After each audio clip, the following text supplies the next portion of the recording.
What's up? What's up?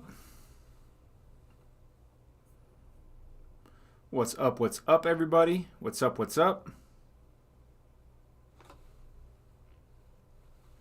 So the CPI report came out today. Isn't that crazy? CPI report came out today. By the way, we're streaming live on TikTok and YouTube, Daily Crypto Bull, across all the platforms. Not Daily Crypto Bull 1, Daily Crypto Bull _2, just straight up Daily Crypto Bull. Here we go. Let's dive. Let's get it up to 100 likes. Let's get it up to 100 likes and we'll get started. We're going to take a look at the CPI report today, see what kind of stuff is in here and what we can expect going forward. We're going to take a look at some charts, and we're going to take a look at some other stuff too, such as this. But let's dive into that CPI report. Let's get up to 100 likes and let's get rolling. I'm going to get a drink of coffee while you guys pump in those likes, and then we'll get started, because what it says in the CPI report today is very, very interesting. And what does it tell us about the outlook? What does it tell us about the future? Come on, guys, get us up to 100 likes so we can get started. There's more people on here than likes. Smash that like. Let's do it. All right, there we go. So the Consumer Price Index came out today. Here's some of the responses that markets had. Bitcoin just said, whatever, I'm going up. We'll go over some other charts here soon, but there was all kinds of wiki going on. But diving into the CPI report, look at this. Don't go anywhere. You're going to want to understand what this says. So here's the CPI report. In case you don't know where to find it, right there, bls.gov/news release. So look at this. Today, all the expectations were exactly met, right? Exactly met. Right there, 6.5. Last month, what was it? It was 7.1 last month. This is the core CPI. So month over month, look at that one. Look at how huge that is. You understand how big that number is right there? Do you understand how big that number is right there?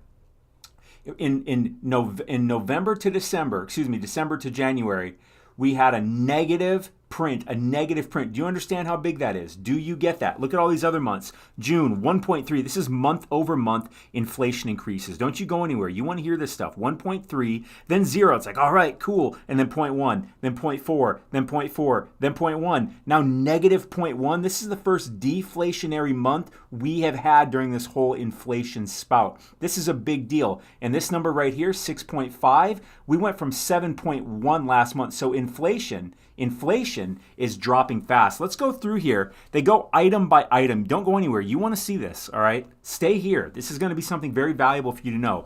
We're going to look at these quickly, item by item, and see what happened, right? Here's December. This is what we are looking at.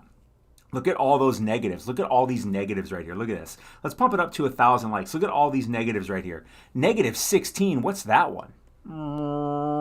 What is it? What do you think it is? What do you think the negative 16 is? Fuel oil. Down negative 16.6, 9.4, 9.4, 4.5. So the energy stuff has really went down. Let me show you this one down here.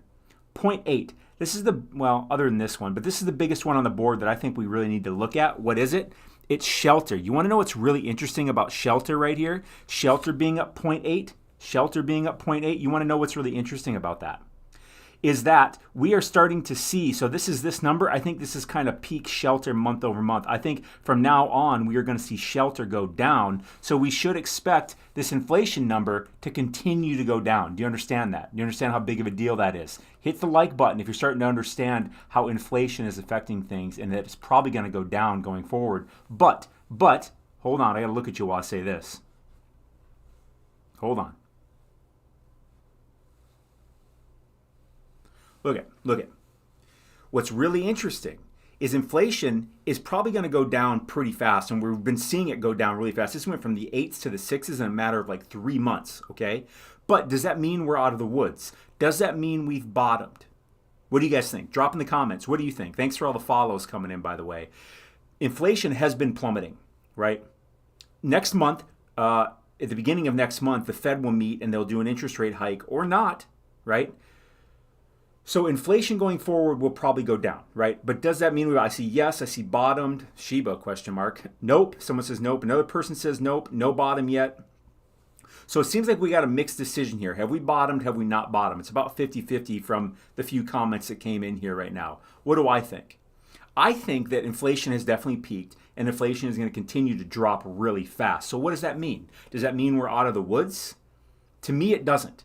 because I think that we still have to see the ramifications across the economy and the businesses in America that get affected by these interest rate hikes. I don't think we've really seen that yet, and I think we're going to start seeing that as the earnings reports come out. Earnings reports really start coming out next week, and that's where all eyeballs are going to be shifting to. Do you understand that? Earnings going down does what? That makes stock prices go down. Even though inflation is going down, if earnings go down, stock prices go down because, yeah, GM got it right there, said earnings. Exactly right, guys, because as earnings go down, earnings per share, even if the multiple stays the same, if you know what that is, even if that stays the same, the price of the actual stock goes down. It has to, because it's a factor related to the actual earnings, right? If a company's making $1 per share and someone's paying and the price of the stock is $20, well, that's interesting because that's a 20x multiple, right? But if the earnings go down to 50 cents, guess what happens? Even if we stay at a 20x multiple, what happens? We go from $20 to $10. Let's look at some other really interesting things here. Let me remind you of a few other things. The U.S. debt is still climbing, 31.5 trillion. We're going to get there soon. Oh goodness! Look at the the tax revenue. It's just going down. Isn't that interesting? That the tax revenue is going down, the debt is going up. Isn't that interesting? If you've never seen this, go to usdebtclock.org. Very interesting things to look at right here. Let's go over here. No, let's go right here. Let's go right here. So this is a crypto channel, right? I want to remind you how much it costs to mine one Bitcoin. This is just the power cost in the United States on average. This was published in August. $21,000 just for the power. Just for the power to mine one Bitcoin. What's Bitcoin at right now? 18.9. So it's went up quite a bit, right? Here we are looking over here at Bitcoin. Let me dive in on this. We're going to dive into some charts here soon. Don't go anywhere. There's some really interesting things to look at. So over here on Wednesday, January 11th, which was what? Yesterday. Bitcoin is at 17.3. Look at that. Bitcoin's went from 17.3 up to 19,000 in a day. In a day. Do you understand how big that is? Hit that like button. Hit that follow button if you understand how big this is and you want more of this. GM says credit amounts and savings amounts will change huge in 2023. Oh, buddy, listen to me. That's a really good point. Don't go anywhere. Listen to this. So what he means by that is people are taking on a lot more debt and their savings accounts are dwindling. So they are literally going in the opposite. People are going broke because they're taking on more credit at this higher interest rate and they're depleting their savings. Do you understand which way that goes? Do you understand what that does to everybody? Maybe that's you. Have you been taking on more credit? Has your personal savings been dwindling? Odds are some of you on here, that's definitely what's going on. What indicators are they? These indicators here, the buy-sell label and the momentum wave, that's all Lever Atlas. If you want to get that, click the link in my TikTok bio here, and you can go get Lever Atlas. Hold on, let me click that quick, so I can show you what that looks like if you want. Sorry, I already have that preloaded up. Well, maybe it'll load up, maybe it won't. We're gonna dive into some charts here too, so don't go anywhere. Things have been going absolutely bonanza wild this week. Maybe this thing will ever load. Yeah, here you go. So if you click the link, sorry, my computer's going slow all of a sudden. I click one link and everything just slows the hell down. Crazy. So you just, wow. Click the link in the TikTok bio and you can find your way over to get the indicator. I'm sorry this is taking so long. I want to answer that question that several people asked. So if you click the link, you can get the indicator right here. Lever Atlas Trading Indicator. And by the way, if anyone in here wants to know how I get free crypto when price goes down and how I get free crypto when price goes up, as well as how to just profit when price goes down, go take this masterclass. So let's go back to the chart here real quick. If I can get my computer is all of a sudden going like molasses speed. I don't know what happened here. Come on, load up. Let's take a look-see.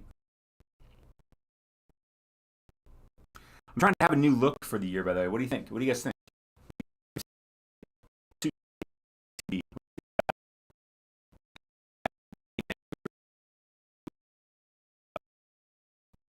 Let me know. Up.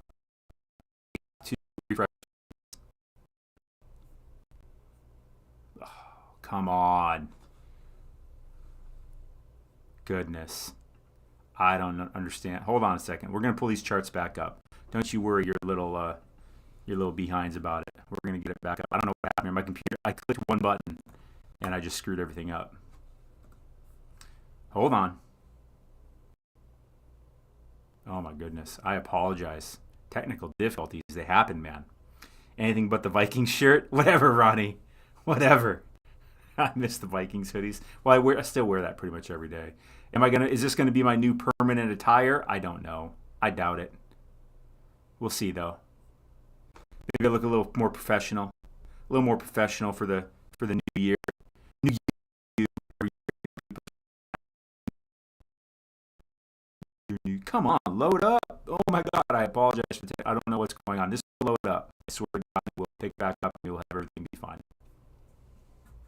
As soon as I refreshed that TikTok page is what screwed it all up. Goodness gracious. Goodness gracious. But look what I'm wearing underneath. Look at this.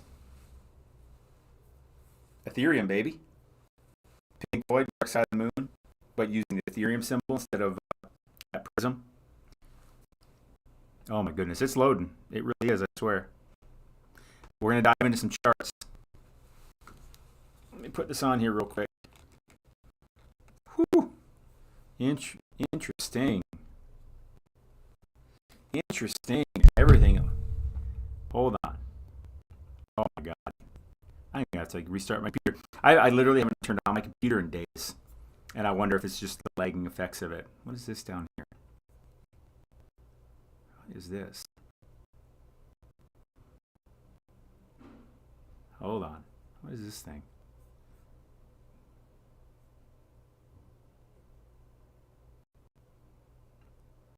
I don't know what the hell that's about. I refresh my thing and all kinds of new shit popped up. Anyways, all right, we got it back up. Maybe we do. Oh my goodness. Going so slow. Oh my goodness. Come on, dude. Come on. Everything was working so smooth and good.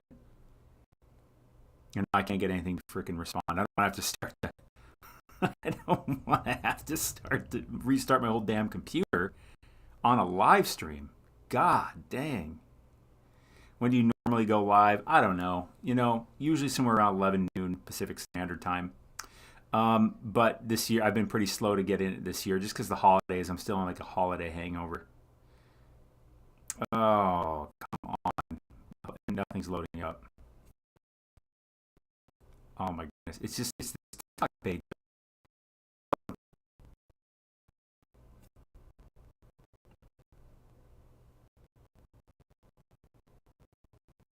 God, stop loading. Okay, I think we got it now. I just see the people on the live stream leaving. It's my studio stream of the year. Come on.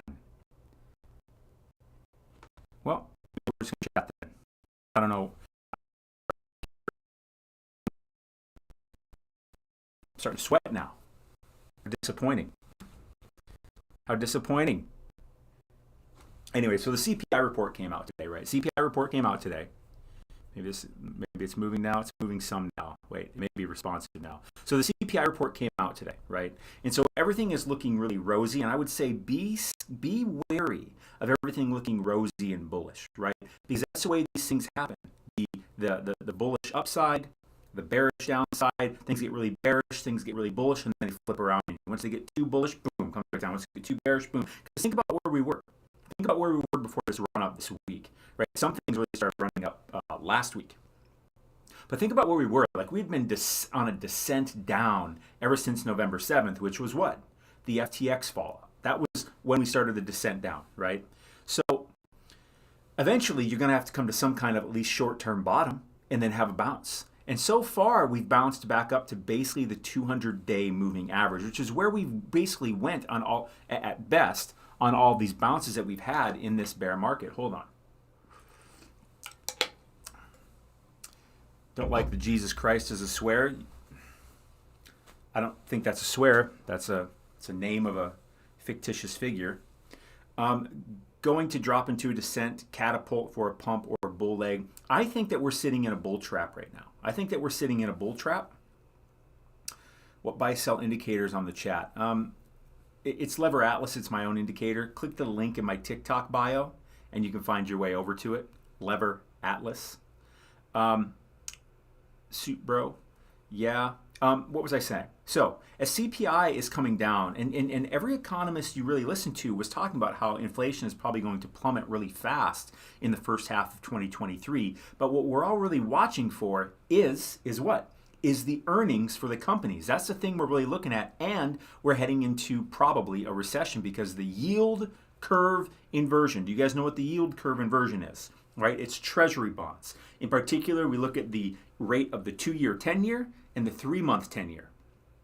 When the 2-month or the 3-month have a higher interest rate than the 10-year, that's an inversion, right? Because short-term money you get lower interest rate for than long-term money, right? If you're loaning the government money for 10 years, you should get a higher interest rate than if you loan them money for 2 years or 3 months. Does that make sense? So when that inversion happens, that says, the bond market, which is probably which is actually what I think of as smart money. The bond market is actual smart money. Do you understand what I'm saying? The 3-month and the 10-year are very inverted. The 2-month and 2-year and 10-year are very inverted. As a matter of fact, I believe they're the most inverted they've ever been, which is absolutely insane. So the market, the bond market, smart money, is saying recession's coming and it's likely coming hard. So even though inflation is going down like it is, it's really dropping. It's not really going to matter because the narrative is going to shift to recession and bankruptcy and businesses losing money and everything like that. That's what's in credit issues, debt issues, things like that. That's where the narrative is going to shift, and that's much scarier than inflation. And that will also probably result in an increase in unemployment, right? Because as businesses are going under, earnings are going down, we're going to see an increase in layoffs. By the way, I live here in Seattle. Amazon, back in I think November, they announced they were going to do 10,000 layoffs, and these are white collar workers. These are people like a lot of them here in Seattle working in the offices, getting paid 6 figures a year. Last week they came out with an article saying, well, they're actually going to do 18,000 now. Whoa, 18,000? I grew up in the middle of South Dakota. 18,000 is a pretty good sized town that Amazon is letting go of white collar workers, 6-figure workers. Not just, I don't mean 100,000. I mean, the average salary is probably more like 160, 170. So even though unemployment may not get to double digits, hold on. Even though unemployment may not get to double digits, this is what you really want to hear. Listen to me right here. The average wage lost per unemployed person is probably, in my estimate, going to be the highest of all time. So maybe we get to a 5 or 6% unemployment, but it's going to feel more like a 10 to 12% unemployment because the average wage per person is so damn high compared to previous unemployment spikes in American history. Does that make sense? So, is Sodak a county? Might as well be. It has one area code in the whole state. It's a state. Let me see if my charts are working now. They're working now. Let's go look at some charts. What do you guys think? Does that sound good? Let's look at Bitcoin here. So we're looking at Bitcoin. Let me go to the 4-hour. Let me go to the 4-hour on Bitcoin. Look at that beautiful, beautiful whoop. What's this yellow line up here? Anyone know what that yellow line up is? Blah, blah, blah. Anyone know what that yellow line up here is? Drop it in the comments. What do you guys think it is? What's that yellow line? I talk about it all the time. Someone give it to me. Someone tell me they know what this yellow line up here is, please. By the way, we are streaming live on TikTok and YouTube.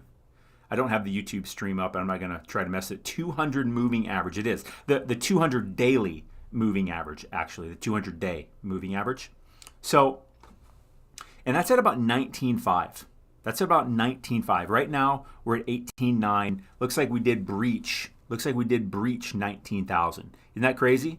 First of all, let me look at you. Isn't it crazy that we are sitting here going, ooh, Bitcoin's back up to 19,000 in 2021? Can you imagine what that would feel like? They'd be like up to.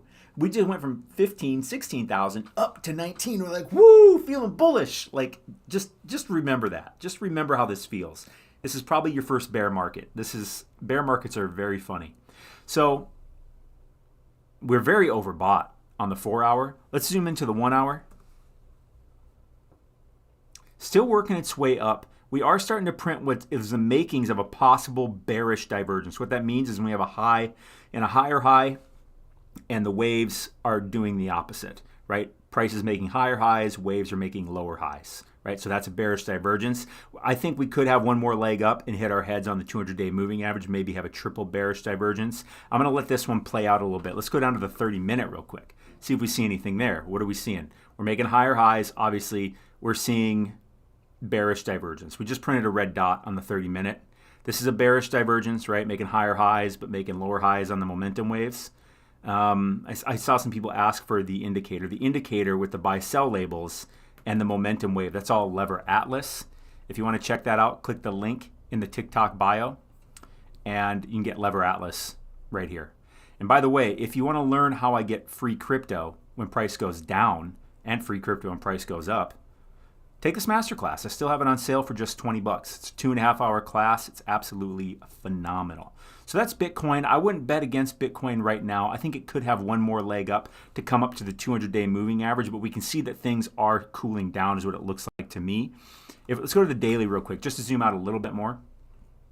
Look at that. Look at that buy signal. Just like nail it, by the way. All of these. Look at this. Buy, boom, sell, boom, buy, boom. So we are up here. We don't have any kind of divergence down here, although, check this out. Here's what we could say. Look at this. See how high this wave is right here? Look closely at this. See this wave right here? Look at where it's at right here. Let's line it up. See it up here? See how much higher it is than this one? So what's interesting is this is what is called a hidden bearish divergence. What is that? That's when price is making lower highs, right? There's a high and a lower high, but the momentum waves are making higher highs, right? That is a divergence. That is not matching, right? We have a high and a lower high, and then a high and a higher high. That's a hidden bearish divergence, and that makes sense coming up here to the 200-day moving average. Again, we're looking at the daily. How much is the indicator? It's only like $50 a month. With that, you also get access to our private Discord, which is absolutely phenomenal. Here's our profit board, by the way. Private channel, absolutely phenomenal. Look at Crypto Rican here. Killed it on this XRP trade. What do we got over here? We got him. We got Degimon posting a little ETH. By the way, you want to know what's really interesting about this one right here? Degimon, he's one of our moderators. Look at this. On this ETH trade right here, ETH went down $6. He made almost 8%. But you want to know what else? So he profited when price goes down, so that's crazy, right? But you want to know what's extra interesting about this? His profit was paid to him in Ethereum. So he got free Ethereum because the price went down. Do you want to learn how to do that? Do you want to learn how we are doing that? If you do, click the link in the TikTok bio and go take this masterclass over here. It's on sale for only $20. It's a 2.5-hour class. You get instant access to it. It's yours to keep. I suggest you watch it multiple times. So that's Bitcoin. Let's go to Ethereum. What do we think about Ethereum? We're on the daily with Ethereum, right? I have this big Fibonacci sequence drawn up here. Look at where we're coming to. What are we on? We're on the daily. We're on the daily. Look at this. Look at this. You don't want to go anywhere right now. Stay here. We're coming up and hitting the 200-day moving average. Right now we're at 1427, 1428, and it looks like we hit a high. We hit a high of about 1437, roughly, right? Thanks for all the follows coming in. Thanks for all the likes coming in. So what do we see here? We're kind of seeing the same thing to me, right, that we saw in Bitcoin, right? We have this high and a high and a lower high, and then this high and a potentially higher high here, right? So this could be a hidden bearish divergence. Plus, we're coming up to the 200-day moving average, which is a very strong resistance zone. Do you know what I mean? Does your indicator work for stocks? Yes, it works for stocks and crypto. Hitting the 200-day, and let's zoom out even more. Let me zoom out a little bit more for you. Don't go anywhere. You're gonna want to see this. Let me zoom out. Let me zoom out. So look at this was the high. This was the high right back here, right in November 2021. Ever since we broke this yellow line, look at it. Do you notice that as price is going up, it's above this yellow line? And again, what's the yellow line? It's the 200-day moving average, right? When you're in an uptrend, the price stays above it and bounces off of it, right? Came here and to the golden pocket and bounced up, came down, bounced off, it came up. That time broke it hard. Then it bounced, rejected, down, bounced, rejected. Whoo! Came up, rejected, came up, rejected, came up, rejected, came up, rejected. It's up here again. What do you think is going to happen? This is a pivotal moment. This is a pivotal moment. Don't go anywhere. Hear what I'm saying. Thanks for all the follows coming in. This is a pivotal moment. Why is that? Because look at what happens. The first time, when do we break? When do we break the 200-day moving average? Look at this. Don't go anywhere. Listen to this. Pay attention. Put down your stuff. Listen to what I'm saying. This chart right here is a big, big, big deal if you're interested in crypto. Right here in January 2022 is when we broke it.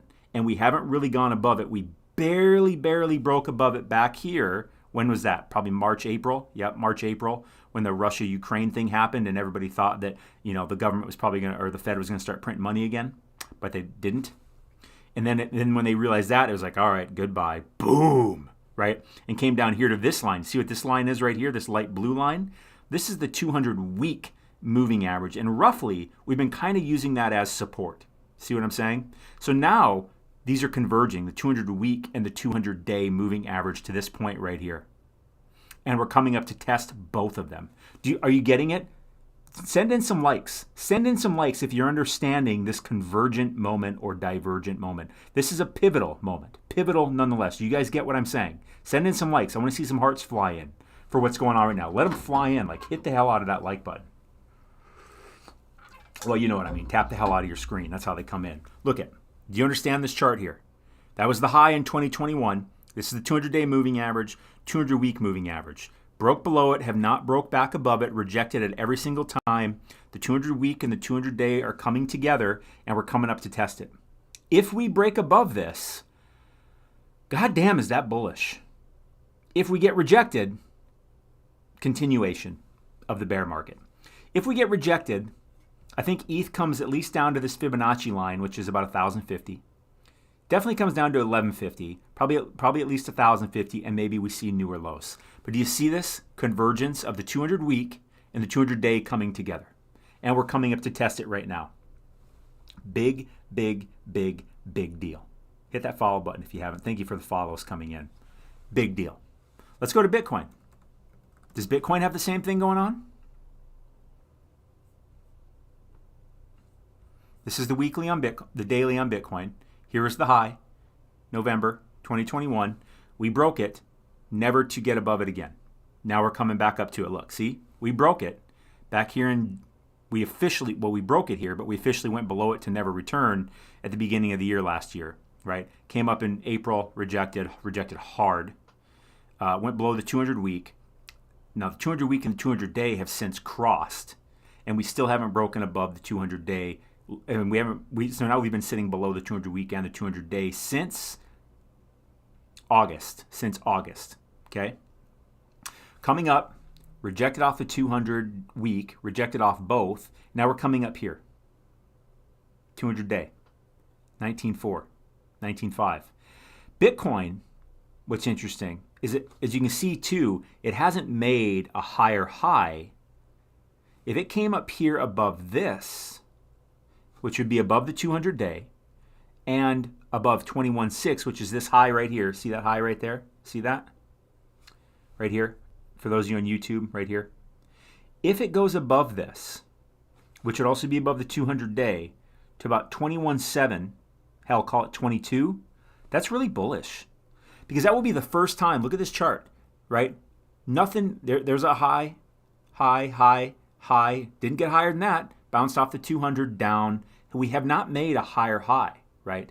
You can count that as a high and say we're higher, so maybe, but I don't count that. This all looks like one move to me. If this can get above here, especially above here, but if it can get above here, that's really bullish. And if it gets above here, right, follow that dotted line over it right here, what is that? 24.7, call it 25. If Bitcoin can break above 25, which would be well above the 200-day, it'd also be above the 200-week, and it'd be a big-time newer high, that'd be extremely bullish. Thanks for all the follows coming in. That would be extremely bullish. Are you getting this? Are you getting this? Hit the follow, hit the like. Let me get some coffee. You guys seen anything like this yet today? I got to get your stuff together. How probable is that? Not very likely. I would say not very likely. What we got to do here first is we got to break above the 200-day moving average. 200-day moving average, which is what? about 19.5. 19.5. We got to break above that. And then the next real big deal is breaking here to about 21.5. 21.5, 21.6 to get above this high. That would be more bullish than breaking above the 200. But as you see, we have not been above the 200-day moving average, which is this yellow line, since December of 21. Are you getting that? We have not been above this yellow line since in over a year. Does the Masterclass teaches this? Yes, the Masterclass teaches you how to read moving averages, how to find levels, how to find entry and exit points, how to manage your risk, how to profit when price goes down, how to get free crypto when price goes down, and how to get free crypto when price goes up.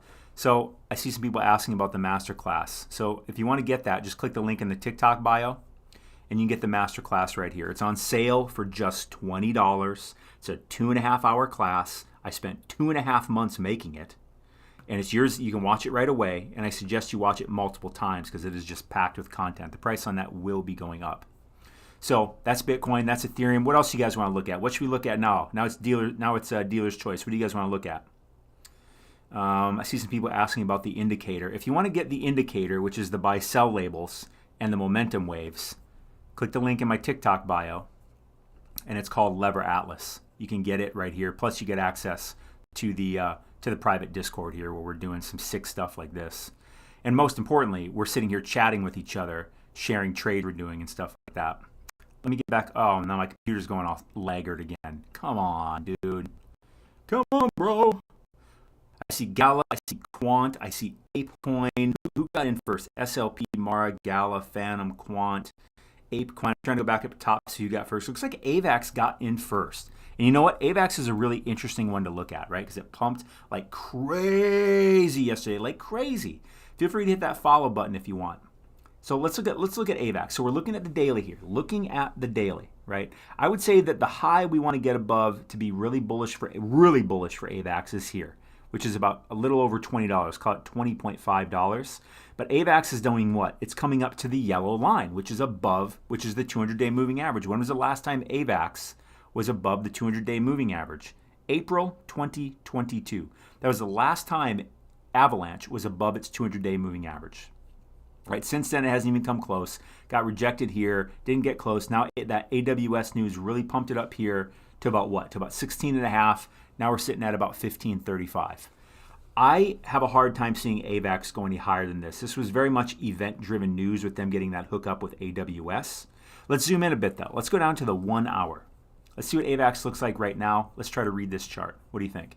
Feel free to hit that follow button if you're digging this stuff, and definitely send in some likes. I appreciate the love. Damn, we're almost at 10,000 likes. That'd be really great to get to. So far, I'm not seeing what I would call a super bearish divergence. We did have one here, went down, but then AWS news came out and boom, to the moon. So I think that this could have a little bit more of a jump up and then come back down. I don't see AVAX going any higher than this, right? It peaked up to about right here, 16.5. I have a hard time seeing AVAX go any higher than right here, which is 17.5. It's 200-day moving average, right? So AVAX to me looks like it's probably going to come back down with a vengeance, is what it looks like to me. Because when you have, this is something really important to remember. Look at me. Let me look at you. When you have hype come into the market, when you have something massive event happen that just sends the price up big time, it almost never stays there. It almost always corrects and cools down from that rocket, that fire, that explosion that got lit under it, right? This is very much a sell the event type of thing to me. Not financial advice, just my opinion, and that's what I'm telling you from experience. So that's AVAX. I think AVAX is definitely coming down. Let's go to ApeCoin. I see some people asking about Ape. Ape, what's the yellow line, guys? Someone tell me, what's the yellow line? Let me get some coffee. It's 200-day moving average. That's been the theme of today, hasn't it? 200-day moving average, because lots of coins are coming up to their 200-day moving average. And let me look at you. The 200-day moving average is a big effing deal, right? Every time we've had, basically, about every coin, every stock you look at, when it's had a bear market rally, right, during this downtrend over the past year plus, it has come up basically to its 200-day moving average and got rejected. So the 200-day moving average is a big deal because if we go flying past it, what does that mean? That's very optimistic. And eventually, when we do return to the bull market, that is what will happen. So, looks to me, this looks very bearish to me, although we did have what's called, this is a hidden bullish divergence, right? Because look at this low, higher low, higher low, right? But look at the momentum wave. Low, lower low. Wait a minute. This is like this, and this is like this. Those don't match. So that's saying this is probably kind of bullish, and it's already had its run coming up to the 200. I think Ape is probably running out of steam here around $5. Did it get up to $5 again? $4.87. Ape is one to watch. Ape looks like it wants to come down to me. I see someone asking about Mara. I don't know what Mara is. Let's take a look at Mara. Mara is not coming up. Mana is coming up. Quant. We'll go to Quant because I don't know what's going on here with Mara. And I don't know what Mara is. And real quick, if you put a 1 in the chat if you'd like to learn how to profit when price goes down, right? Because it's about having skills in your tool belt, right? Having tools in your tool chest. Being able to profit when price goes down is not something most people know how to do. But who do you think has the better chance of success? A person that knows how to profit when price goes up and down, or the person that only knows how to profit when price goes up? I see some 1s coming in. If you want to learn how to profit when price goes down, click the link in the TikTok bio right here and go take this masterclass. I have it on sale for only $20. 2.5-hour masterclass. I spent 2.5 months making it. You'll get instant access to it. It's yours to keep. And I suggest you watch it multiple times because it is packed with content. Here's Quant. Let's go out to the daily on Quant. Let's see here. The daily on Quant, right? So Quant's chart only goes back so far. It's, let me zoom back on the daily. Quant's all-time high on this chart anyways was back in November 21, no doubt. But ever since this June low here, boom, boom, boom, it came all the way up here to 226. It went well above the 200-day. Look at, now it's been riding the 200-day as support. This is very different than Bitcoin and Ethereum and everything else we've looked at so far, isn't it? Everything else is below the 200-day. What's Quant? Quant's bouncing off of it, right? Quant, right now, its moving average is about 115. What's it at? 124. That's interesting. Let's go down to the 1 hour from a trading perspective. Let me bring up Lever Atlas again real quick. I see some people asking about the indicator. If you want to get the indicator, which is the buy-sell labels and the momentum wave, that's all called Lever Atlas. Again, just click the link in the TikTok bio, and you can get the indicator right here. And with that, you also get access to our private Discord where we're doing awesome things like this. It's our profit board. These are all the trades we're doing. We're not buying anything. We're profiting when price goes up and down. Like here's a trade I did, right? Matic trade. Price went from, I got in at 85.81. It went down to 84.64. I made 13.5%. Mystic Minds here. He did the same thing on Sol. We have tons and tons and tons of these. If you want to learn how to do that, be sure to take that masterclass. But Quant here was definitely below the 200-day, and now it certainly broke back above it on a clear, nice, solid uptrend, right? So is this slowing down? That's hard to say. It's hard to bet against it right now because Quant is one of the more favorite things in the market right now because of its interoperability solution proposition, right? But it does look to me, right, as price is going up here, you see how price is going up. Look at the momentum waves. They seem to be getting smaller. So this is looking like it's topping out to me, plus it's back above the 200. When we go to the daily, what's happening? When we go to the daily, what's going on? Price is kind of hovering around the 200. It's above it, then below it. And ever since the high, it bounced off it, but then it went below it, and now it's back above it. It coming up to almost this high. Makes sense to me that it's probably going to come down. I don't quite see it on the daily. Yeah, actually, this would be a hidden bearish divergence. Look at this. See this high and a lower high. High, lower high. High, higher high. Wait a minute. The waves and the price highs don't match. When you see that, that usually means a shift. Is this played out completely yet? No, it has not. But these are the things that I'm kind of assessing. Let me scroll down to the most current stuff. Let's go crazy and do 50% off for your live viewers. Crypto Slayer. Does anyone on here really need 50% off $20? Does anyone in here really need that? Because let me tell you something, it's on holiday sale right now. It's already over 50% off. This is going to be going back up. Oh, I forgot to mention, there's a free gift that comes along with the Masterclass. I'm including a $300 trading fundamentals course. So you get the Masterclass and a course for $20. That's the cost of a beer at a football game. That is nothing. Go get it. And you support the channel. And let me be very clear. I used to give that Masterclass away for free. Right? I spent 2.5 months making that thing, gave it to people, expecting them to use it and do good stuff with it. You know what happened? 2.5 hour Masterclass, you want to know what the average watch time was? 8 minutes. Meaning most people that got it didn't click play. That pissed me off. So I'm thinking, this is like life-changing information. I spent 2.5 months making this damn thing. And almost no one will watch it, even though they just got it. And I realized it's because they got it for free. A thought hit me one day. When people pay, they pay attention. So you know what? I started charging for it. And you know what? Average watch time went from 8 minutes to 2 hours. Meaning most people watch it more than once. So believe me, you paying $20, you're getting a hell of a lot more out of it than if I gave it to you for free. So go cough up the $20 and learn it if you like the idea of profiting when price goes down. Okay? Anyways, because you will value it more. You will actually have something to lose, even though it's only $20. Believe me, that's enough that'll make you watch the damn thing and start using it. So, quant. So quant, I'd be watching for a bit of at least a short-term pullback is what it looks like to me, right? You see green up, red, green up, red. I think we're in a bit of a green up. I think we're hitting the top here, probably coming down. That's what I think. It's bull run now? I wouldn't say so. I wouldn't say so. What else do we want to look at? Had to try Crypto Slayer. Do you understand though? I already have it over 50% off. So go get it before I raise the price. I see some ones in there. Yeah. Oh, Gala. Yeah, let's definitely take a look at Gala, right? Gotta look at Gala. Gotta look at Gala. You guys know how much I love Gala. What'd Gala come up to? What's that yellow line? 200-day moving average. Let's go to the daily. Let's go to daily. Let me scrunch it. Here was the high. Guess when that was? Well, high on this chart. Oh, so I don't want to use this one. Let's go to Coinbase. Do you have it? Yeah, you do. Okay. So here's the high in November 2021, right? What's it done since? Just been going down. The 200-day didn't start till here because this was 200 days into this particular chart. It's been well below it. Now it's come booming up to the 200-day. See that?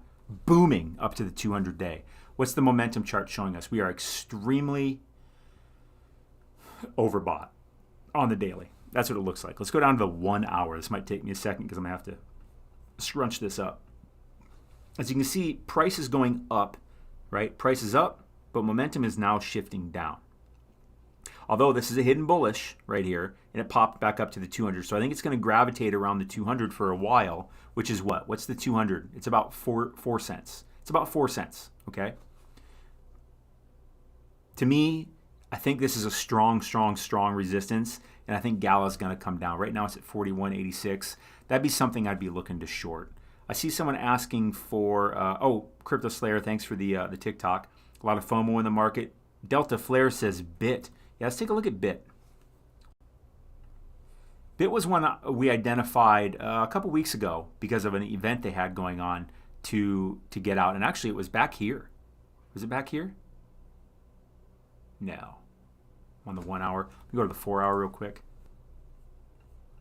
Yeah, that seems right, actually. It was right here. Plus, we were hitting all this. And we did have a nice drop, but then it rallied up a ton because BIT is doing a buyback, a massive buyback. So it's actually running up its own price. Now it's up here where? The 200-day moving average. Look at that freaking wick right there, by the way. Holy crap. Went from 47 cents down to 38 cents. Jeez, holy moly. Holy moly. So price going up, momentum is going down. I have a hard time seeing BIT go past this 200-day moving average. Let me go to the 1 hour real quick. It's just gravitating around. It had a big drop. What date was this? And this was Tuesday. Yeah, that makes sense. So now we're just really gravitating around, kind of going sideways. I just have a hard time seeing BIT go higher.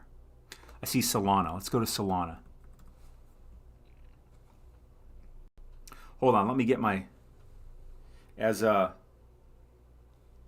fresh as absolutely fresh to death as the suit jacket is. I'm gonna take it off real quick. Hold on.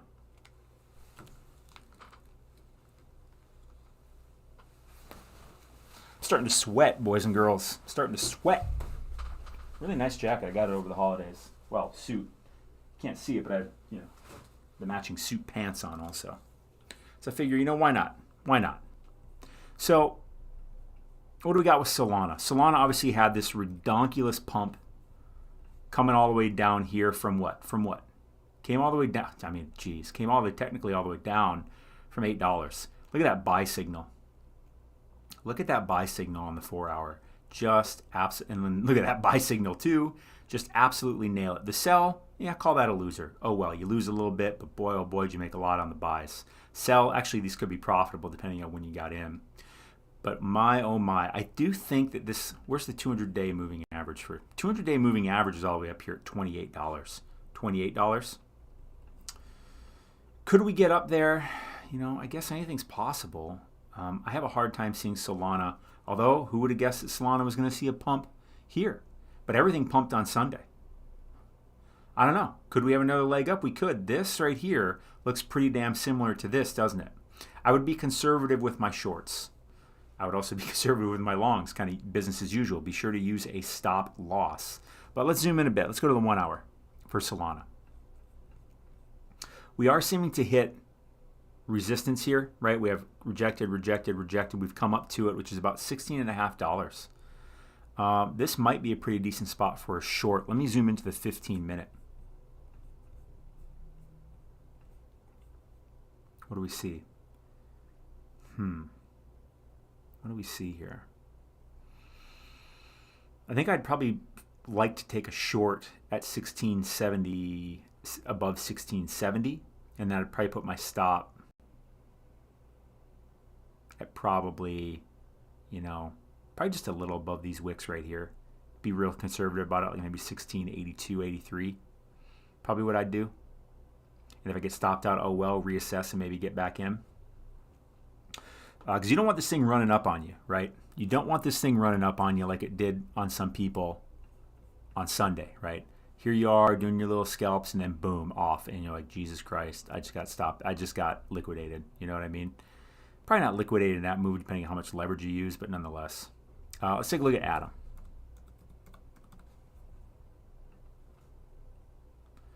Atom on the 4-hour. Atom, certainly one of the favorites of the bear market. Right now, a little over $12. Was down here at about $8.50. Here it is, running up. Where'd it go? 200-day moving average, and now it has went above. A solid leg up from the 200-day moving average. Cosmos is one that I would never really bet against because the market is just showing over and over and over that it loves Cosmos, it loves Quant, and it loves Matic. Those are the three that I've really noticed from the charts to really pay attention to in the bear market and, of course, for the bull market. Because they go after some of the biggest things. They go after scalability issues and interoperability issues. Matic for scaling, Cosmos and Quant for interoperability. Let's see here. So Atom, hard to bet against Atom. This does look like a bearish divergence, but I don't know if I'd bet against it yet. Let's go down to the 1 hour.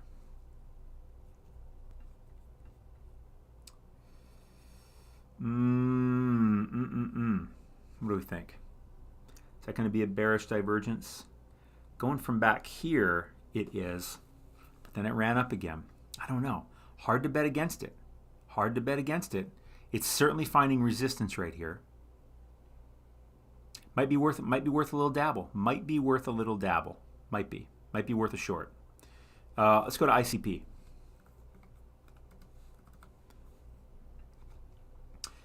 And by the way, throw a 1 in the comments if you want to learn how to profit when price goes down and how to get free crypto when the price goes up or down. Yes, you heard me correctly. Oh, I have an imposter account sitting in the live, I guess. Where is that at? What's the name? Let's try to find the impersonator.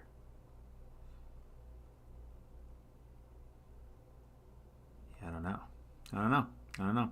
I see some ones coming in. So if you want to learn how to profit when price goes down and how to get free crypto when the price goes up or down, click the link in the TikTok bio and go take this masterclass right here. It's on sale for only 20 bucks, 2.5 hour class. I spent 2.5 months making it. You get it instantly. You can watch it right away, and I suggest you watch it multiple times. That price is going back up. 20 bucks. It's the cost of a beer at a football game, right? Look at this. How I get Bitcoin and other cryptos for free when price goes down. Doesn't that intrigue you? Isn't that something you want to learn? Doesn't that sound like something that can help you?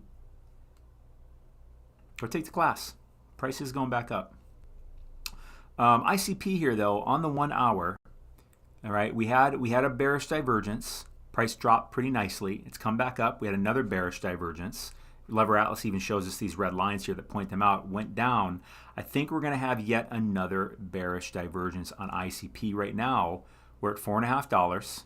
Looks like the high of this move was about basically $4.50. So to me, this looks like another bearish divergence, which is where we have the high and the higher high, higher high, high wave, lower high, right? So making higher highs in price, but lower highs in the waves. It's a bearish divergence. Probably going to come down like we saw here and here. Maybe this is the big one that comes down here or lower. But that's what it looks like to me. That's what it looks like to me. So I'm going to flip it around. Let's just chit-chat for a bit. So when we looked at it, wait, let's not flip it. Hold on, let me show you. Let's look at something else quick. Let's go to the bubbles.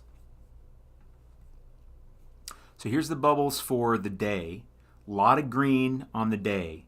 A lot of that has to do with the CPI report coming out, which of course was back here, 6.5. Last month was 7.1, so it's come down a lot. It came down, like 8%. And month over month, it's down 0.1.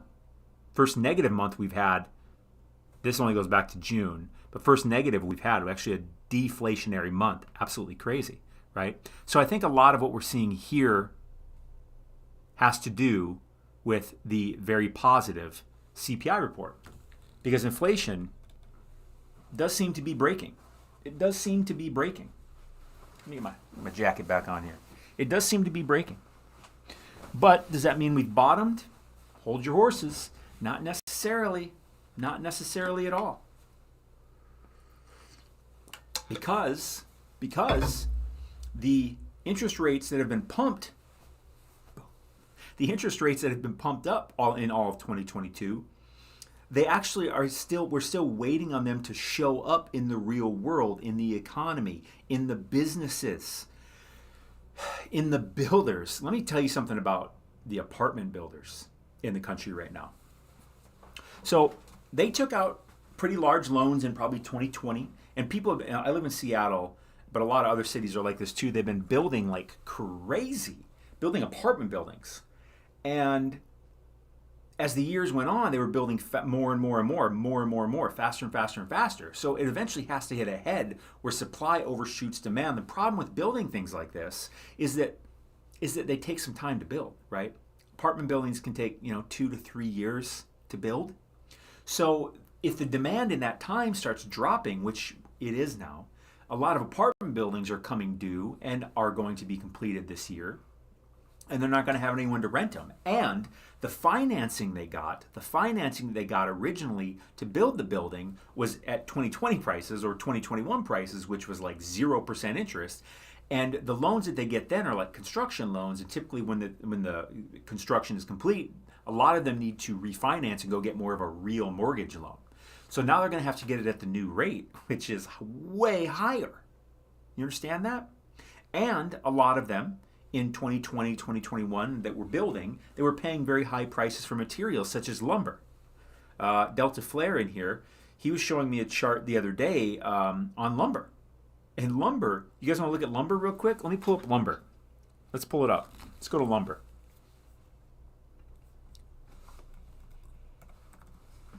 Lumber. I think it's this one. Look at lumber. Look at lumber. Look at lumber. Look at lumber. Okay, that can't be it. Hold on. Lumber. Where's my lumber commodity? Right here. It's got to be it. BLS.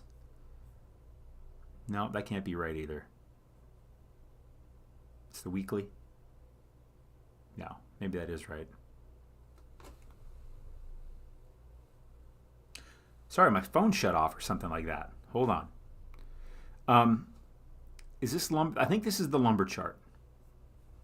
Is this the lumber chart? WP0A1. I don't look at commodities too often, so forgive me. I'm trying to pull it up. I'm going to go with lumber futures. That's probably it. Goodness, but it only goes back to August 2022.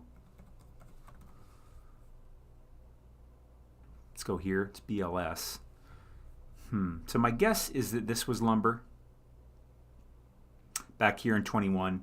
Did it have a resurgence in 22? That doesn't make any sense. All right. Well, I look silly. My bad. I don't know. I don't look up commodities too often, so I can't find the chart. He left us hanging on lumber. But I will show you something else real quick. Hold on. Let me turn this around. Let me show you something else real quick. Hold on. I'm going to show you this. We're going to go to we're going to type in recession. Check this out. We're going to go to recession.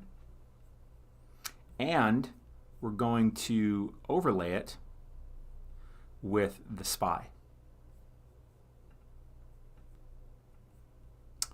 And that did not work out right. Actually, it was easier to do on my phone.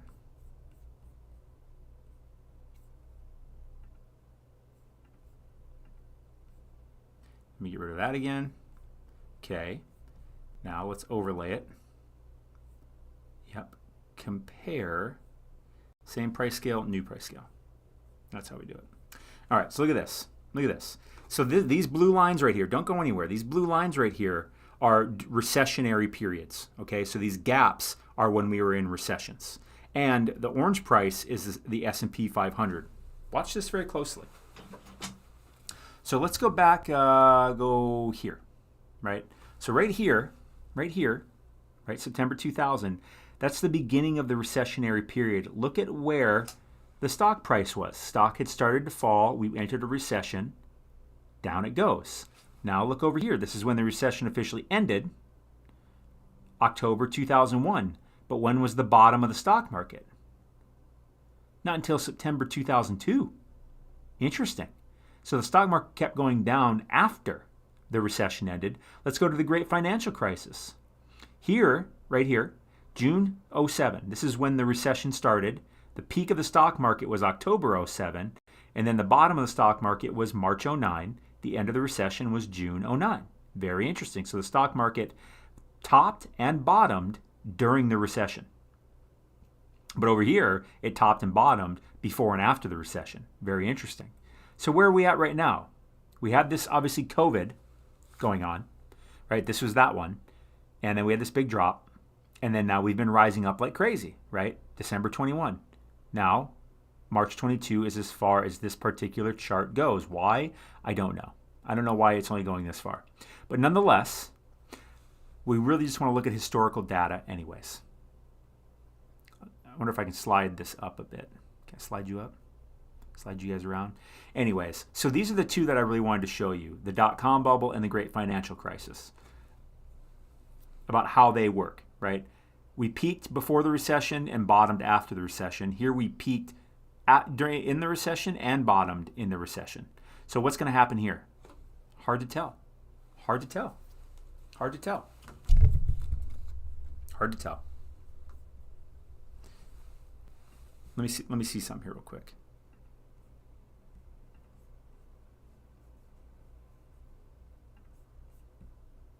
I wonder if I can pull that up.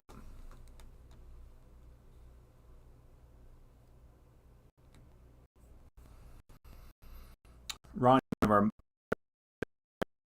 sent me a PDF. I wonder if I can get it to open.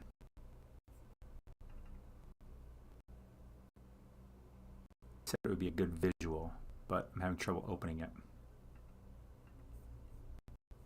Come on, open up.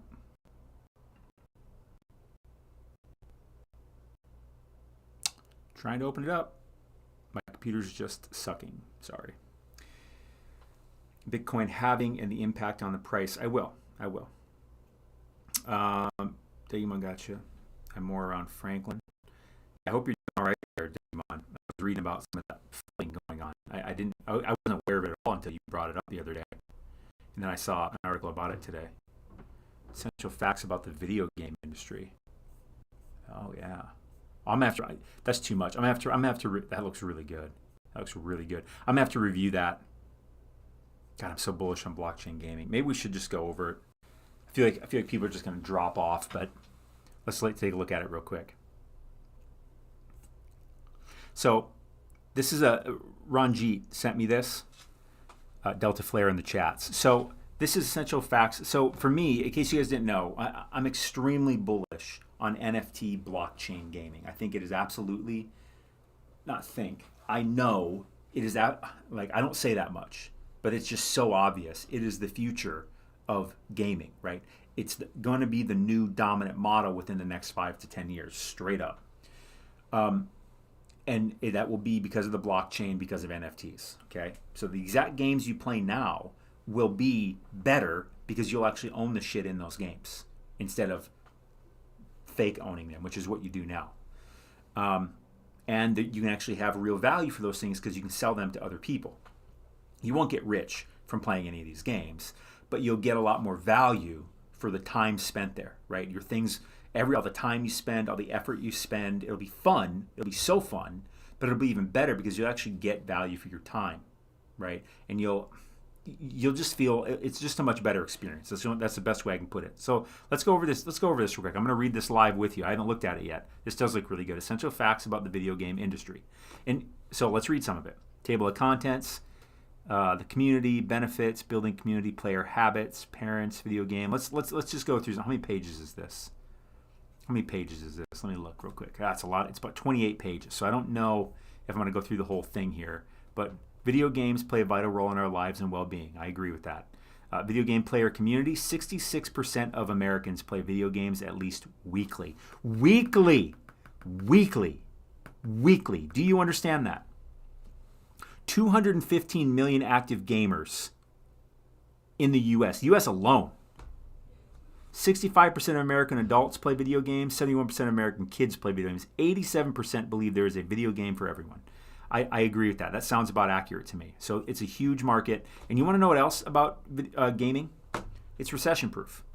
Oh, the economy's not doing good. You can't play video games today, kids. It's recession-proof. Straight up. It's all the time. It literally only goes up and to the right without one deviation my entire life. And it's split about 50-50. Obviously, it has to be. I think there's probably a little bit more male than female, a little bit more ratio than that. 70% of men, 62% of women. Age range breakdown. That's very interesting. And this is just America. Not to mention the other billions and billions of people in the world. 97%, okay, benefits of play. Video game players say video games provide mental stimulation. Absolutely they do. Video games bring joy through play. Absolutely they do. That's why we play them. Benefits to have fun, which we can absolutely will do with blockchain gaming, and it'll be even better, even more fun, even more enjoyable because it'll be playing a game where you actually get more reward from, right? That's the word. Have fun and reward. I don't see reward on here, but I'm sure it's in there. It feels rewarding. But you're not going to get rich. You're not going to get rich by playing video games. You're just going to get a lot more value for your time because you're actually going to be able to earn some. And, as you spend 100 hours leveling up level after level in the game, upgrading your stuff, getting more and more powerful swords, these things will go up in value as you up level them. And if you decide to be done with the game, or you want to get a different sword, or you want to get a different horse, or you want to get a different outfit, you can go sell yours and go buy another one. Like, you can actually do that. Or maybe you're just done playing the game and you're just going to sell your stuff and cash out. You can do that too. But you're not going to get rich from playing these games. Do you get that? Can you drop that in the Discord? Hey, Ranjit, yeah, if you could drop that link to this thing in the Discord. I think that would be really valuable. Player habits and preferences. It's a really good presentation. It just goes to show how video games are going to continue going up and to the right, just like they have ever since they were ever invented. Games have been around since the dawn of humanity. Playing game console, profiles. Excellent article. Excellent article. Reminds me of selling RuneScape accounts on eBay back in the day. Everyday J. Boy, oh boy. RuneScape, World of Warcraft, all that stuff. Wouldn't it be better for those players if they didn't have to go do that? If they could just sell some of their stuff, or they could trade some of their stuff with other players? But gaming companies don't allow that because it's not good for the gaming company. That's the way they see it. But newer gaming companies like Gala see it differently.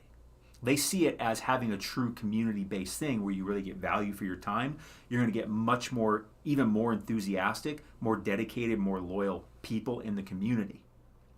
And it is going to be better for the gaming companies because they get royalties. For one, they get royalties on the NFTs, right? So if I sell an Axie, Axie Infinity gets a percentage every time that Axie is sold as a royalty. So now they get money that way, and me, the user, I'm able to sell and get my money too, right? And it's not even about that. It's about everybody getting to share in the money that's going into this community, right? Instead of it all just going to the gaming company.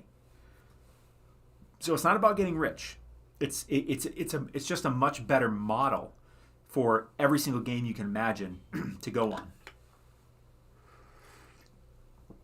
And I don't even want to call this the metaverse. We've been in the metaverse. We've been in the metaverse since you set up your first email account. Since you ever went on Yahoo or Google, you've been in the metaverse, right? This overlap of the digital and the physical. We're just going to continue to go further and further into it. I think metaverse is a very misunderstood, overhyped word and idea.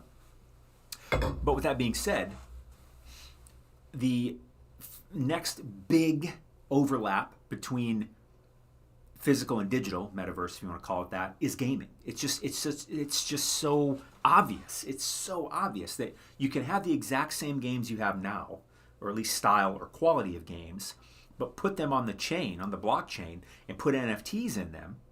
It's just a much better experience for everybody because you actually own your shit and you can actually sell it. You can actually trade it. You can actually buy it from someone else. You can actually trade it with someone else. You can actually play the game and level it up just like you do always, except for you get a shitload more value. You're not going to get rich from playing these video games.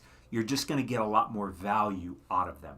It's going to be a much more enriching experience, and you're actually going to get to participate in the economy instead of all of the money in the economy going straight to the game developers. When I say all, I mean all. Now it's going to be much more of an economy. What's really getting implemented here is an economy for the people in this digital world, right? When you play World of Warcraft, when you play RuneScape, when you play Halo, Call of Duty, you're in this metaverse world. You're in this digital world. You're part of this world, that world. But you don't get to be in the economy of it, right? All the economy just goes straight to the dictator, which is the game maker. That's not fair. That's not the experience I want to have. I want to get that full immersive experience where now I can actually interact within the economy and it overlaps into the physical world where if I want, I can take some money out and move it into the physical world. It's not going to be a large amount of money, but just like anything, if you're really early into a successful game, you can make a lot of money, right? Like there's some games that I am invested in that I am extremely early. They may end up going nowhere, but risk reward, right? If they go where I think they're going to go, at least even one of them, I might make 1,000 to 10,000x on my money because of the very rare, scarce assets that I own that are just fractions of a penny on the dollar of what they probably will go up to at least during a peak, right? Just like, so AVAX shot up like crazy yesterday. Almost everything has that moment, but you got to remember to sell into that moment. Sharing the wealth, I wouldn't call it that. I wouldn't call it that. I would say it's just economic, uh, universal economic participation. You're able to actually participate in the economy and get value from the economy within the digital world that is the game. Because you can't do that now. All the economics go straight to the game developer. Even though you're playing economics in the game, there's no translation to real world value. That's the thing that this connects. That's why the market for NFTs is increasing, right? NFTs is, of all the things that blockchain has created so far, NFTs are so immensely world changing. They really are. Overpriced JPEGs. No, that's not what NFTs are. That's like saying the internet is, I don't even know, like it's a Word document. Ooh, look at this digital Word document on this internet, on this computer. So what? You know, I like the physical one. I like to write. Talk about not understanding what the hell just happened. Thanks, Ronnie.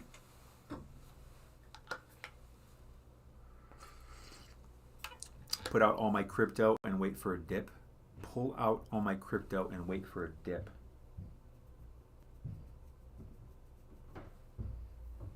Not sure what you're saying. I'm not sure what you're saying, but it reminds me of something. Please, guys, girls, your moves don't have to be all or nothing. You can diversify the shit out of them. You can do them in pieces, right? Say you bought Gala at, 1.5 cents and it shoots up to 5 cents. Maybe you can sell 10-20% of your pile. You don't got to sell it all. Everyone's constantly trying to do all or nothing at every move. And there's an infinite gray area of decisions you can make. I beg to be a dip. Well, let me tell you what. We are in a big fucking dip. We are in a big fucking dip. Let me show you something. In case you guys, you got to remember how short term our memories are. Hold on. Let me get rid of this.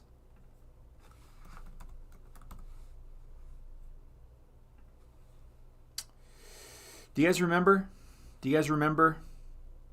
This day over here, November 8th, 2021? Do you remember this? This is the Bitcoin chart. We were at 69,000 basically. Where are we today? 18. Bro, listen to me. We were at 69, now we're at 18. We have been in a dip. We have been in a dip since at least here. Since the mid 40s, we've been in a dip. It just gets better and better to buy. When you stare at this and you go, well, it was at 16, now it's at 18. I'm going to wait for a dip. Bro, you got to remember where we're coming from and more importantly, where we are going. Quick question to anyone listening. Put a 1 in the chat if you believe there's going to be another bull market, and also say when you think what year the bull market tops. So if you believe there's going to be another bull market, put a 1 and the year it's going to top.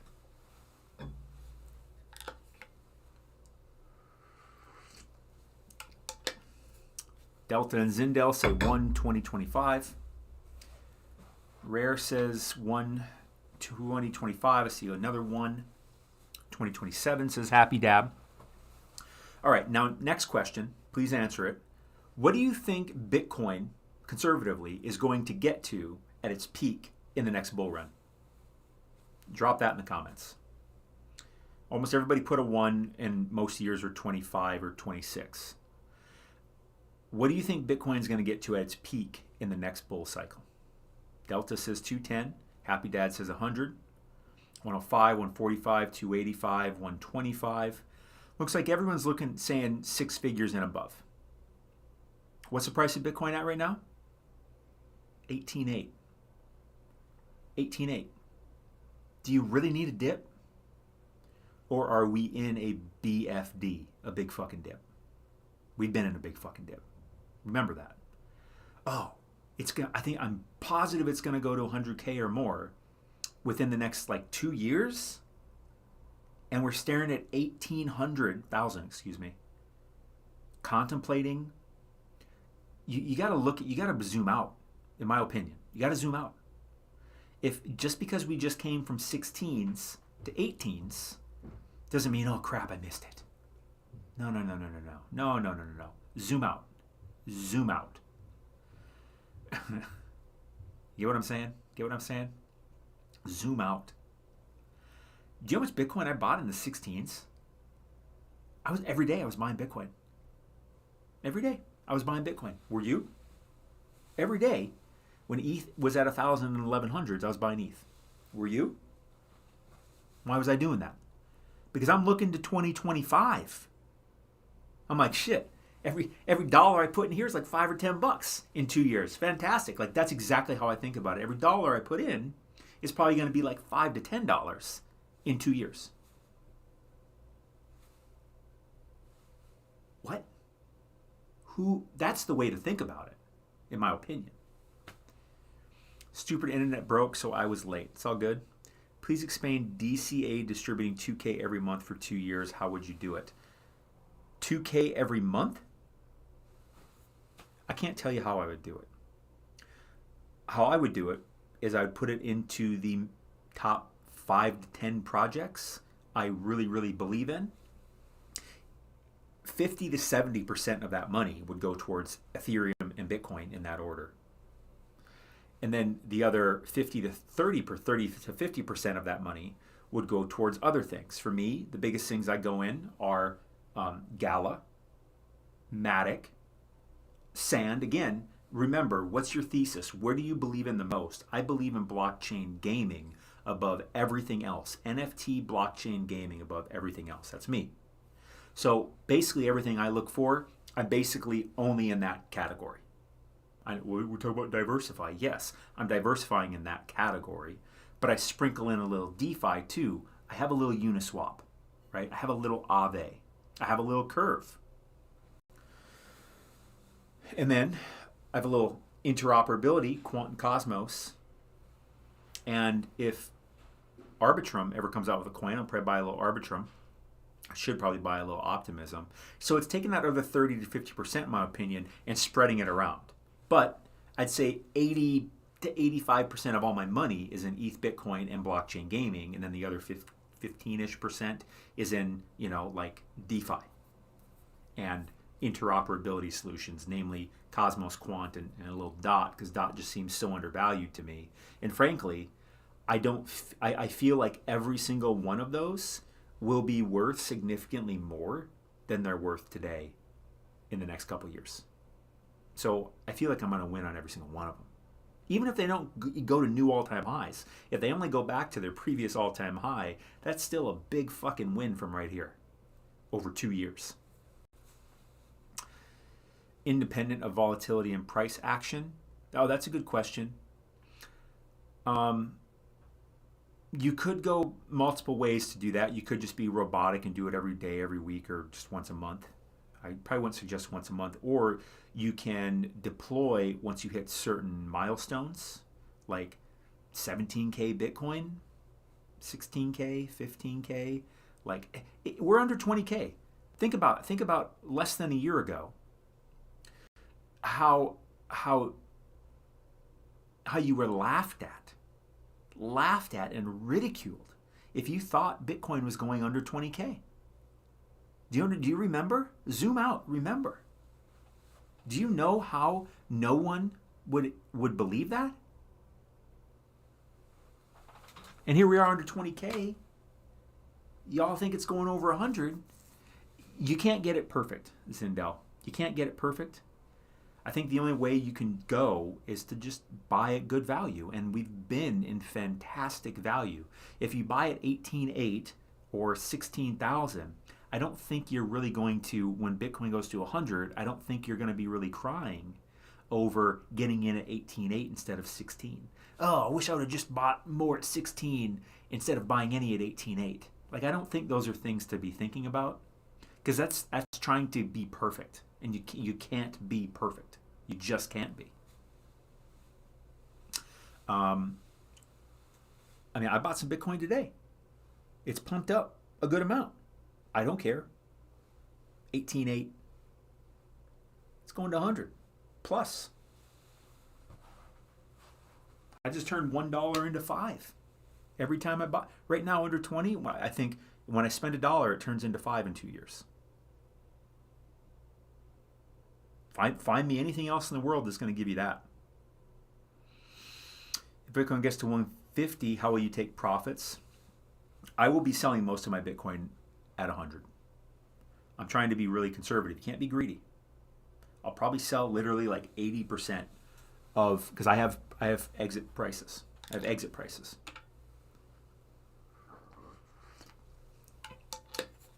And when Bitcoin gets to 100, it may not, you got to be open for the real possibility that maybe Bitcoin doesn't get to 100.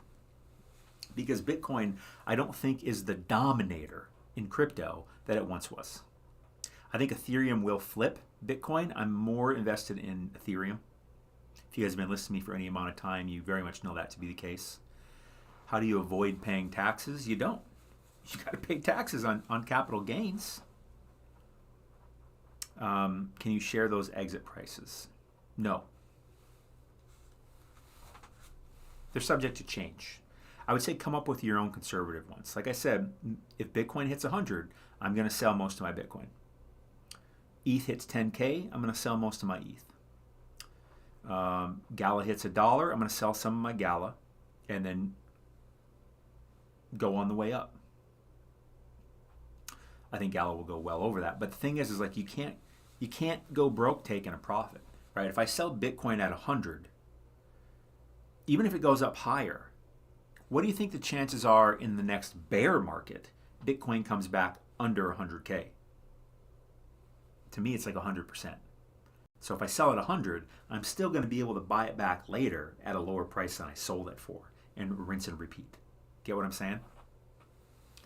I would think that in the next bull cycle, Bitcoin bottoms somewhere around the 30s or 40s in the next. That's how far out I think, guys. That's how far out I think, and I really encourage you to consider thinking out that far. Boo. I love this shirt.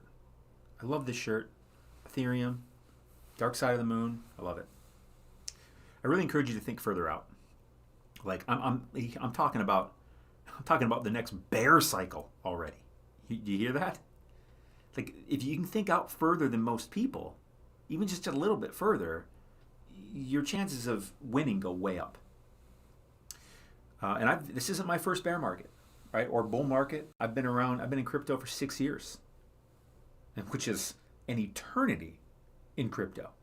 When I got into crypto, there was nothing you could even do other than buy and sell coins. There was literally nothing. There was no DeFi.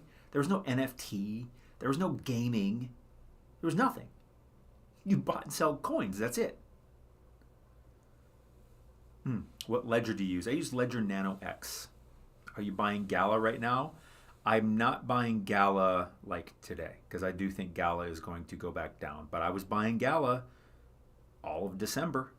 I'm sitting here like it's under 2 cents. It's literally like the top number 3 or 4 thing I believe in all of crypto. Yeah, I've been buying it. I got a lot of Gala. And a lot of my Gala I bought higher than it is right now. I don't care. Gala's going to go, I think Gala's probably very conservatively going to go to $1. But I think in reality it probably ends up going to 2 or 3. And I think it has a hard time getting past that. It could see a spike to 5. So that's the way I look at it. How many coins can you install on there? A lot. A lot. Not like every coin in existence, but a lot. If you're using some super low cap sketchy coin, that's not going to go on there probably unless it's on the Ethereum chain maybe. But yeah, I don't even know, hundreds, maybe thousands of coins you can put on your ledger. Ledger Nano S, I'd skip the S and go to the X. Cough up a few more bucks. You're going to get, because you don't want to be switching. Listen to me. If you're going to get the S, you're going to eventually realize you want the X. And it's going to be a pain in the ass to go from the S to the X to move your shit. Just get the X. It's $150. There's a link in my bio. I think on my main resources page, I think there's a link for Ledger. I have 10,000 XRP. Hopefully I make it. I think XRP gets to $10. Conservatively. XRP is... I'm not like an XRP army, but there is an XRP army. So that's really good for that community and that coin, that they have a big community. And it's been around longer than Ethereum. Did you know that? It's survived every cycle, and it's still in the top 10. So everyone that talks shit about XRP, it has weathered the test of time and survived and thrived and stayed very high market cap and invested in throughout all of crypto's history. The only other two things that you can say that about are Bitcoin and Ethereum. Did you hear me? Bitcoin and Ethereum have survived all these cycles and are still in the top 10. The only other one you can say that about even remotely is XRP. Yes, I guess kind of Litecoin, but Litecoin's not in the top 10. 140 for the X. It's a drop in the bucket. 140. I only have 180 invested. The X now or wait and put in wallet. I don't know. I don't know. I think Crazy Blah, I think you really need, well, you're new, so starting slow, I get that. But I also say, we are in the depths of a bear market. And historically, there is not even remotely close to a better time to be buying than in the bear market. What I do is I buy regularly. You don't have to, not a lot, just buy a little bit here and there, right? You go buy sandwiches, you go buy beers, you go buy groceries, you go buy candy bars, you go pay for all kinds of dumb shit that your money is just burned and gone the second you do it. How about you just every day take $5 and put it into something that's going to grow into more money? This is the fundamental flaw that we have in America with our money mindsets, with our financials. We're consumers. We are the most consumeristic society in history. Consumers are not investors. But wealthy people are investors. Consumer, investor, what? Mouth, what am I doing? Which token is the leader on crypto security infrastructure? I don't know. Which coin is buy high, sell low? That's literally what most people do. That's literally what most people do, because it's scary when things are way low and they don't want to, I might go lower, I might go to zero, I might lose money. And then when it's all high, they're like, woo, it's doing so good. Look how good it's doing. I'm going to buy some. I'm going to get on this ride. No.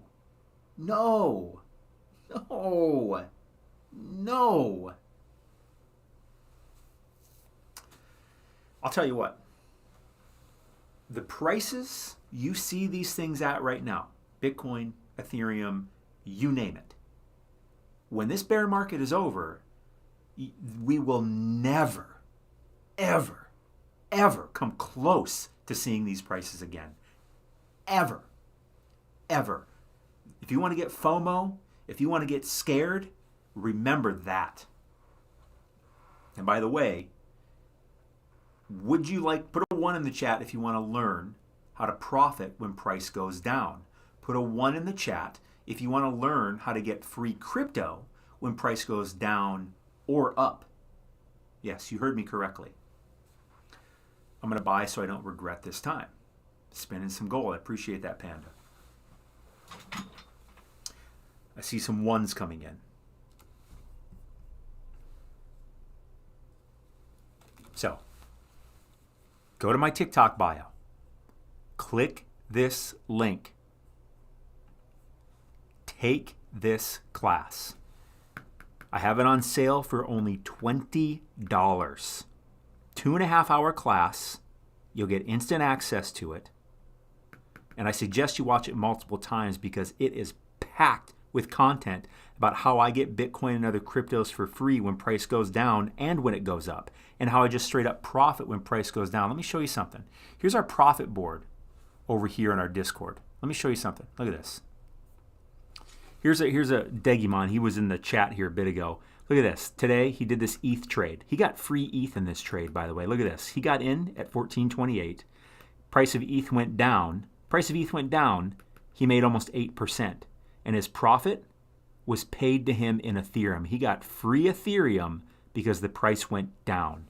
We do this every single day. There's Begbie. He profited in Tether on this one, which is also a crypto, based on the Matic price. Matic price went down. He made 41%. 15. XRP price went up 2 cents. Rican made 86%, paid to her in Tether. I scroll and scroll. Look at this. Sol went down. He profited. Sol went down. He profited. Matic went down. I profited. I can just scroll and scroll and scroll and scroll. And almost every single one of these people in here had no idea how to do any of this. And it all starts right here. Right there. Be the best $20 you spend this week. No doubt about it. It's on sale. And it supports the channel. If you like what I'm doing here, go take the class I spent 2.5 months doing. And another thing to think about is if you have two people, one of them knows how to profit when price goes down, and the other one doesn't know how to profit when price goes down. Which would you rather be? Which one's got the better chance of winning? Probably the one that knows how to profit when price goes up and down, as opposed to the one that only knows how to profit when price goes up. Let me ask you another question. You got two people. One of them knows how to get free crypto when price goes down and up. The other one doesn't. Which would you rather be? Go spend $20. It's the cost of a beer at a football game. And you know what? If you don't like the class, email me. I'll give you your money back and you can keep the class. With that said, if you're just going to hop in and no matter what, ask me for money back, just avoid it. Just don't even go in because you're cheating yourself from the beginning. But if you truly don't like it, email me. I'll give you your money back. $20. Kidding me. How do I get the buy and sell indicator? If you want to get the buy and sell indicator, click the link in the TikTok bio right here. And you can get Lever Atlas right here. With that, you also get access to the private Discord, which is where we're doing this stuff over here, sharing trades with each other. I drop trades I do in there, things I'm seeing as well as other people do. You have any questions, I'll answer it or someone else will answer it. This is a private Discord, though, only for Lever Atlas members. And if you've never been in a private Discord, it is 10,000 leagues above any free public Discord you've ever been in. And also with membership, you also get my most comprehensive course, which is hours and hours and hours of content teaching you everything about this stuff in deep detail.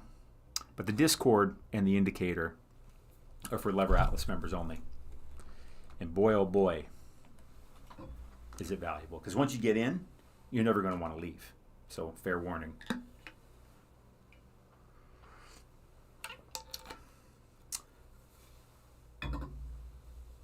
All right, how much is the Nano X? I think it's like $150. But how much is it to have all your crypto stolen or robbed by an exchange? How much is that worth? The only way to truly protect your crypto is to use a hardware wallet. And the one I use is Ledger. It's been around the longest. It's the one I use. But, yeah. And I use the X. Don't get it on Amazon. Don't get it on Amazon. Don't do it. Go to their actual website and get it. You're welcome, John. All right, y'all. I think I've been on here for a bit, maybe an hour and a half. Probably going to pop off. You don't get hacked on a ledger. There has never been one time a person has gotten hacked on a ledger. Not one time. I'm not like a ledger spokesperson. I'm just out here trying to educate. You don't get hacked on a ledger. You do. There's no way you do not get hacked on a ledger. That's the only thing I can say. You can get hacked in your hot wallet, like a MetaMask. You can get hacked there. You can get robbed there, but not in your ledger. Because you have a physical device. Now I have mine back here. I'm not going to go get it. But you have a physical device where your crypto can't leave the wallet unless you connect this physical device to your computer and push the buttons. That's the only way any of it can ever move. Connecting your Nano to CoinStats. I've never done that, so I don't know much about that. Is Robinhood okay for my crypto holdings? No. No. You can't trust any of these. And Robinhood is a stock native platform. Who's in financial trouble, by the way. So, no. The only place that I can say that you can, the most secure place for your crypto holdings is a hardware wallet. And I use a ledger. Any other question you have going on in your head about that, that's my answer. The ledger, a hardware wallet, use a Trezor, use whatever, but a ledger is what I use. Ledger's fantastic. Ledger Nano X. Is April too late to invest? I wouldn't think so. But why would you wait till April? I mean, I would say take a look at where you're spending your money now. Are you buying $5 mocha choke a lot of cappuccinos every day? Are you spending $10 on cigarettes every day? Are you buying candy bars and sweets and drinks every day that you always seem to have money for? Maybe you can take a little bit of that money and start putting into things that actually are going to grow in value. Because when you buy a mocha chocolate cappuccino frappa, guess what? That money's gone. It's burned. It's disappeared. When you buy a candy bar, it's gone. When you buy a, $6 energy drink, it's gone. But you don't need any of that shit. Maybe take some of that money and put it into an asset like ETH, like Bitcoin, like whatever, and watch it and give it some time to grow. Where can I get a Nano X instead of Amazon? I might have a link for it. Oh, click the link, Zindel. Click the link in my TikTok bio. I have this button right here will take you to the actual Ledger site. I don't think this code works anymore, so I don't think there's any discounts, which there rarely are. This will take you to the actual Ledger site. Click that. That's where you want to buy it.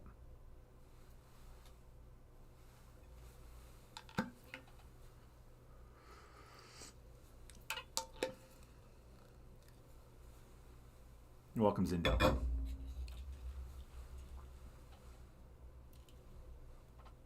What is this? Xfinity.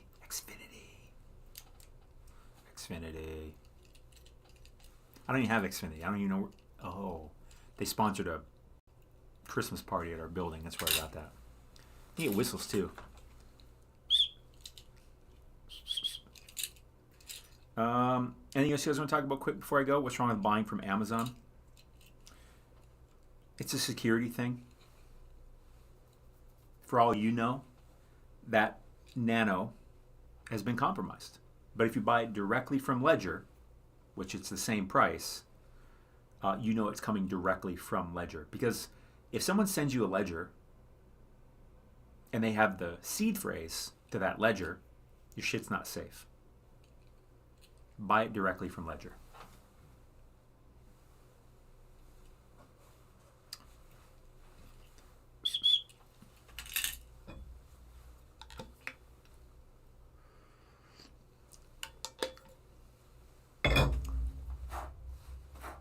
I don't know. Maybe I stick with this. Maybe I stick with the suit jacket thing. It's a nice suit jacket. Nice suit, I guess. ETH. And I think ETH is going to flip Bitcoin in the next bull cycle. Market cap wise. I think that would probably be the peak of the market. That's the event I think will happen. At the top of the next bull cycle. I think that ETH will flip Bitcoin by, if only a few $million, then that'll be the top. That's what I think. You're welcome, Zindo. What if I did buy it from Amazon? I don't know.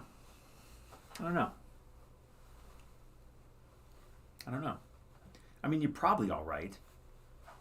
If you did it, you did it. But maybe it's worth it to just buy a new one straight from Ledger and get rid of the concern.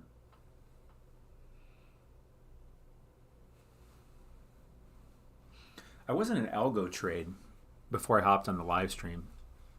I closed it out sooner than I wanted to.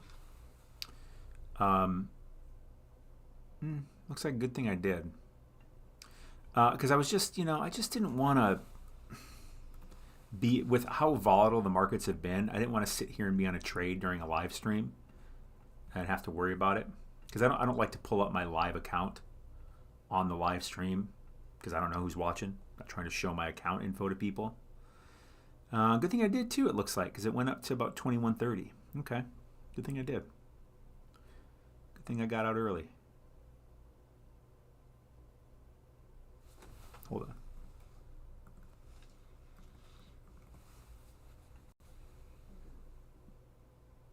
What happened to BlockFi? Whew.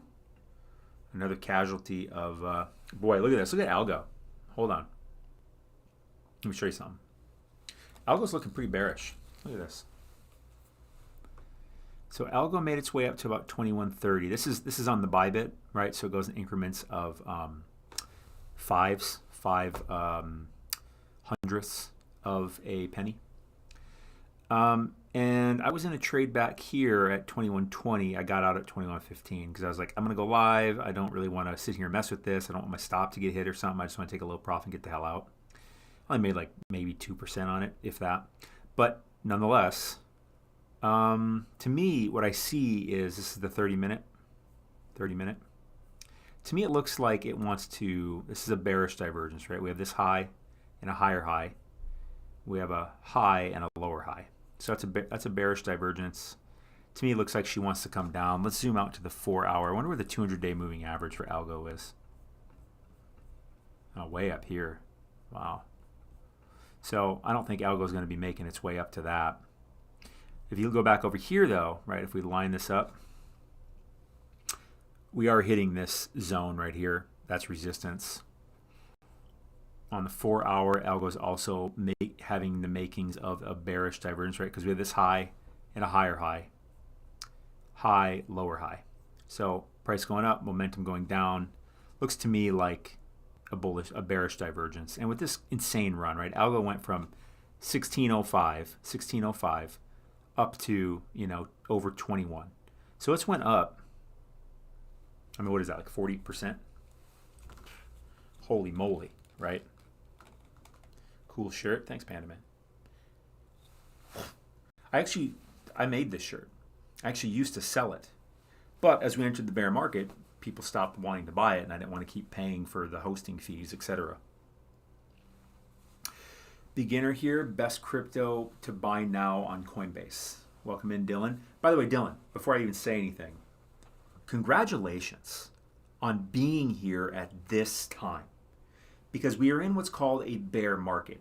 In the cycles of crypto, this is what happens. All right? I'll answer that, but let me show you something real quick.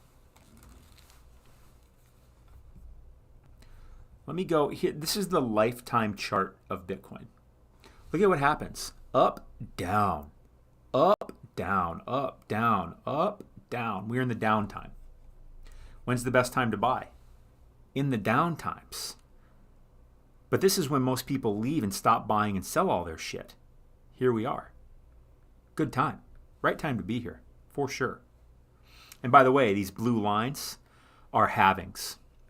So that means the amount of Bitcoin that can be mined per day gets cut in half. The next one will be in about March or April 2024. So we're just about a year away. Just about a year away from the next halving, which is the most important thing to know about in crypto. Because Bitcoin can be mined every day, right? And anyone in the world can mine it.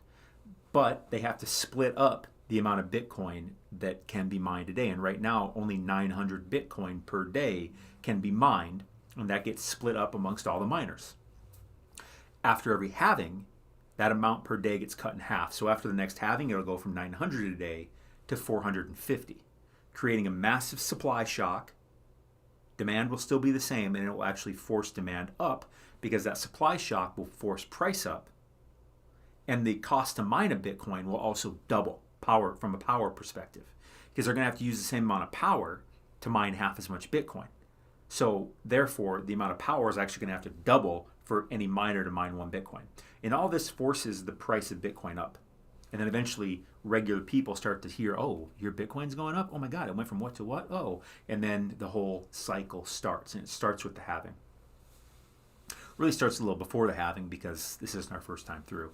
So the best thing to buy, in my opinion, Ethereum is my number one thing that I buy. That's what I can say. And Bitcoin number two. And somewhere between 50 and 70% of all my crypto portfolio is made up of ETH and Bitcoin. Then after that, I'm very focused on blockchain gaming, NFT gaming. So Gala, Sand, Matic baby. Can you take a look at UFO gaming? I'm not gonna. Yeah, let's take a look at it. Let's take a look at UFO gaming. So let me go to the daily. So UFO gaming, all-time high was, surprise, surprise, November 2021. What was that at? Whatever that number is. 4 zeros and a 5-5. Where are we at right now? 5 zeros and a 1-5. So I don't know what percentage down that is. Let's check real quick. Hold on. Let me do something. Hold on. Hold on. Oh, this was actually the low right here back in June. It actually hasn't went below that yet. And the low was 6 zeros and an 8. 6 zeros and an 8. So let's see what that was. Hold on. So, whoops, wrong way.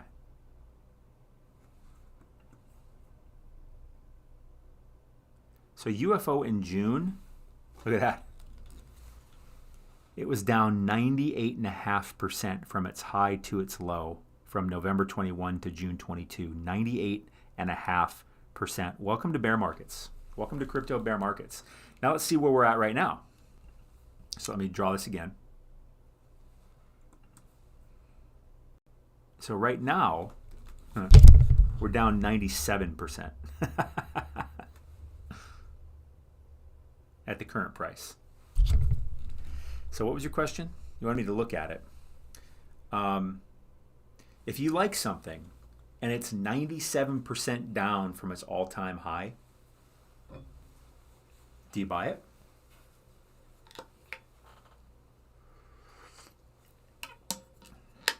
Because I promise, when it was up at its all-time high, you're like, God, if it could just come down a little bit. It's down 97%. And most people now are like,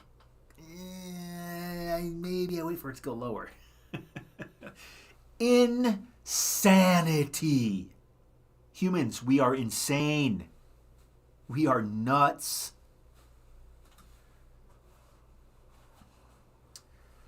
So I do believe it will come up again. So do I. UFO is good. And it fits in my narrative, my belief, my thesis of blockchain gaming, NFT gaming. I mean, actually, at this point, the only thing you need to ask yourself is, do you think UFO is going to continue or not? Not if it's going to come back up. Is it going to survive the bear market and still be here in the bull market? Because if it's still here in the bull market, it's as close to 100% as anything that it will be worth a shitload more than it's worth today. It's just got to survive. That's how crypto markets work. If anything survives the bear market, it ends up being worth more than what you bought it for in the bear market. Usually quite a bit more. 99% of crypto will go away once regulation hits. I wouldn't be so sure of that. I think a lot of crypto needs to go away. Ones that you and I aren't even aware of. You know, thousands of them that you and I aren't even aware of that are just, they have no reason to exist. Martin Loken, you're welcome. It's zoom out. When in doubt, zoom out. For real. When in doubt, zoom out. I'm hoping at least 13K for Bitcoin. If Bitcoin goes to 100K, which I'm sure you think it will, do you think Bitcoin will go to 100K? Are you going to be mad that you bought it at 18? Or are you going to sit there and be like, boo, God, I wish I got it at 13. I doubt it, right? You can't get the exact bottom. You should get a crypto lapel pin. If I continue wearing a jacket, if I continue wearing suits, not that I have that many of them because I don't really wear suits, but I got this one over the holidays and thought I'd put it on today. I got it for New Year's actually. 17, 18 in 1 month, and I can't start.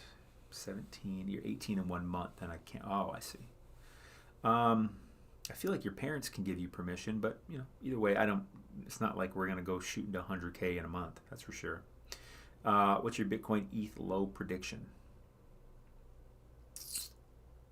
First of all, it's very possible that we've hit the bottom.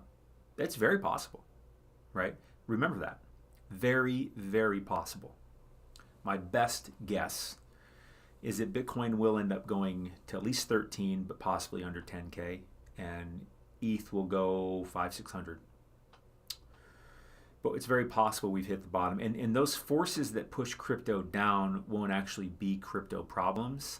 They will be greater financial market problems. Because I do think it's a very real possibility. The S&P goes down into the low 2000s. Yeah, that's what I said.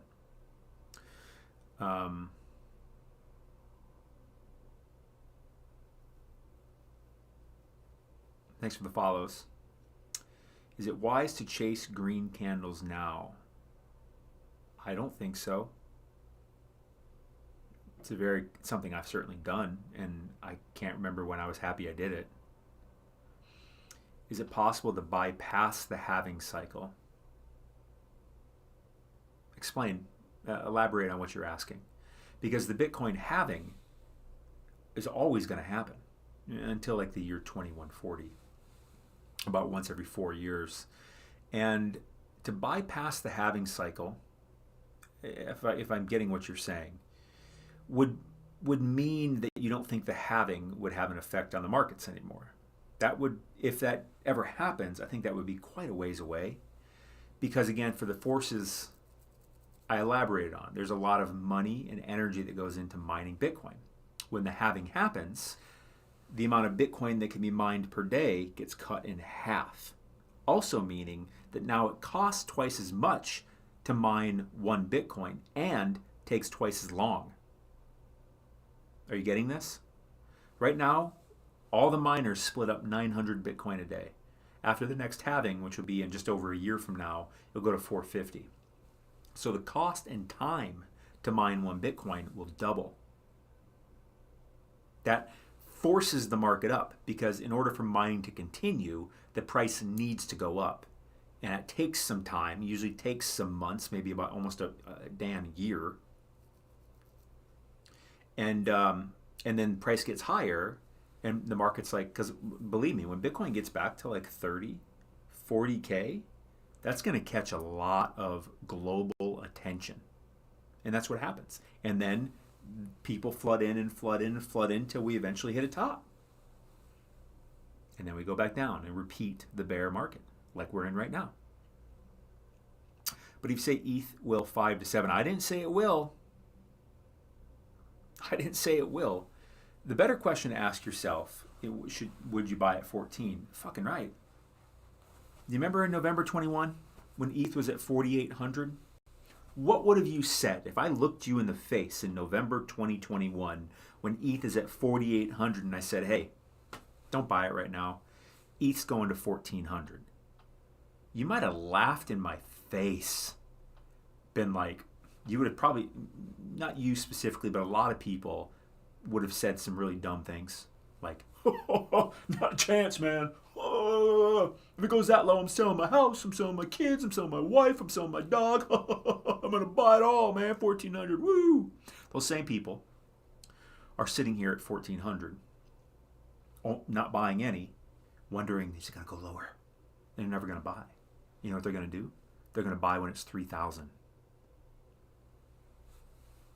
Seriously. Don't be that person. Buy things. This is my philosophy, and not like I made it up. Learned it from the best investors in history. Here's what they say: buy when things are undervalued. Buy quality things when they're undervalued, and sell them when they're overvalued. Not buy the bottom, sell the top, which is what most completely new, unsophisticated, inexperienced investors do. Try to get the bottom, try to get the top. And you know what happens? They don't even come remotely close. They end up buying in the bull market and selling in the bear market instead of buying in the bear market when things are low and selling in the bull market when things are up. Because of that mentality that you're portraying to me. And I mean no disrespect. I just want to help you realize, because I've been there. I've had that exact same thought process. But I've been in crypto for 6 years. So I've learned some things. Will people sell at 30? No. I mean, every day people buy and sell crypto. Why would you sell at 30? I think people will be buying in the 30s. When Bitcoin gets to 30s, people will be buying. And then it'll get to 35 and more people will buy. 40 and more people will buy. 45, more people will buy. 50, more people will buy. 55, 60, 65. Then people will start to get concerned. Oh, and then probably a bit of pullback. Oh, we're getting close to that all-time high. Do I want to buy it at the all-time high? Probably not. Oh, it's down to 60. Oh, it's 57. All right, let's go. 70, 80, 90, 100. It's exactly the way this thing plays out every time because it's just human psychology and behavior. Do you measure overvalue based on multiples? Well, there's no multiple for stocks, but I don't buy and sell stocks. You can't really have a multiple on cryptos because they don't have an earnings per share, right? Multiples are based off of earnings per share. We don't have an earnings per share. Thoughts on Gala? You must be new here, sickness. Gala is top 3, 4 things I buy. I bought 5K Bitcoin at 16.4. I'll see where we are at in a year. No, Chino. See where we're at in 2 years. See where we're at in 2 years. Or see where we're at in 10 years, 20 years. You just made a fantastic purchase, in my opinion. Fantastic. Do not sell yourself short. Chino, my guess is this is your first crypto cycle. I can see the writing on the wall. If it is, I can see the writing on the wall of the mistake you're going to make that we've all made, that we all deeply regret. Let me tell you a story about my brother the first time he ever bought Ethereum. This is before I even knew what crypto was at all. I knew about Bitcoin, but I never bought it and I didn't know how to get it. My brother bought Ethereum at $11. He bought Ethereum at $11. Are you guys hearing me? Give me a 1. Pump us up to 15,000 likes if you're hearing what I'm saying. He bought Ethereum at $11.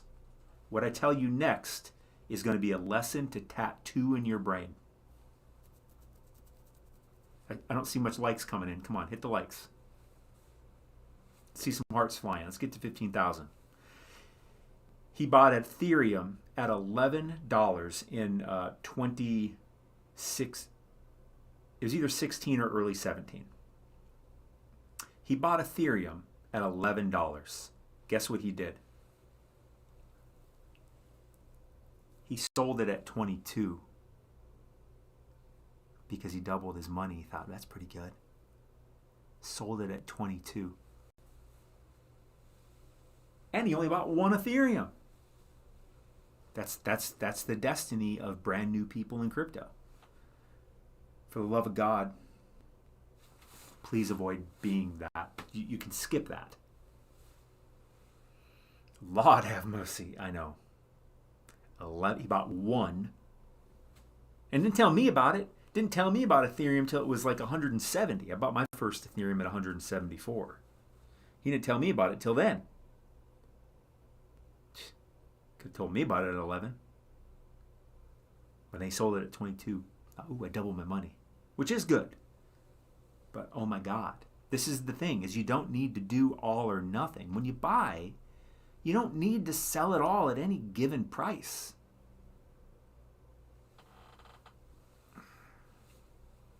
But you can measure multiples on your investment in relationship to the all-time high.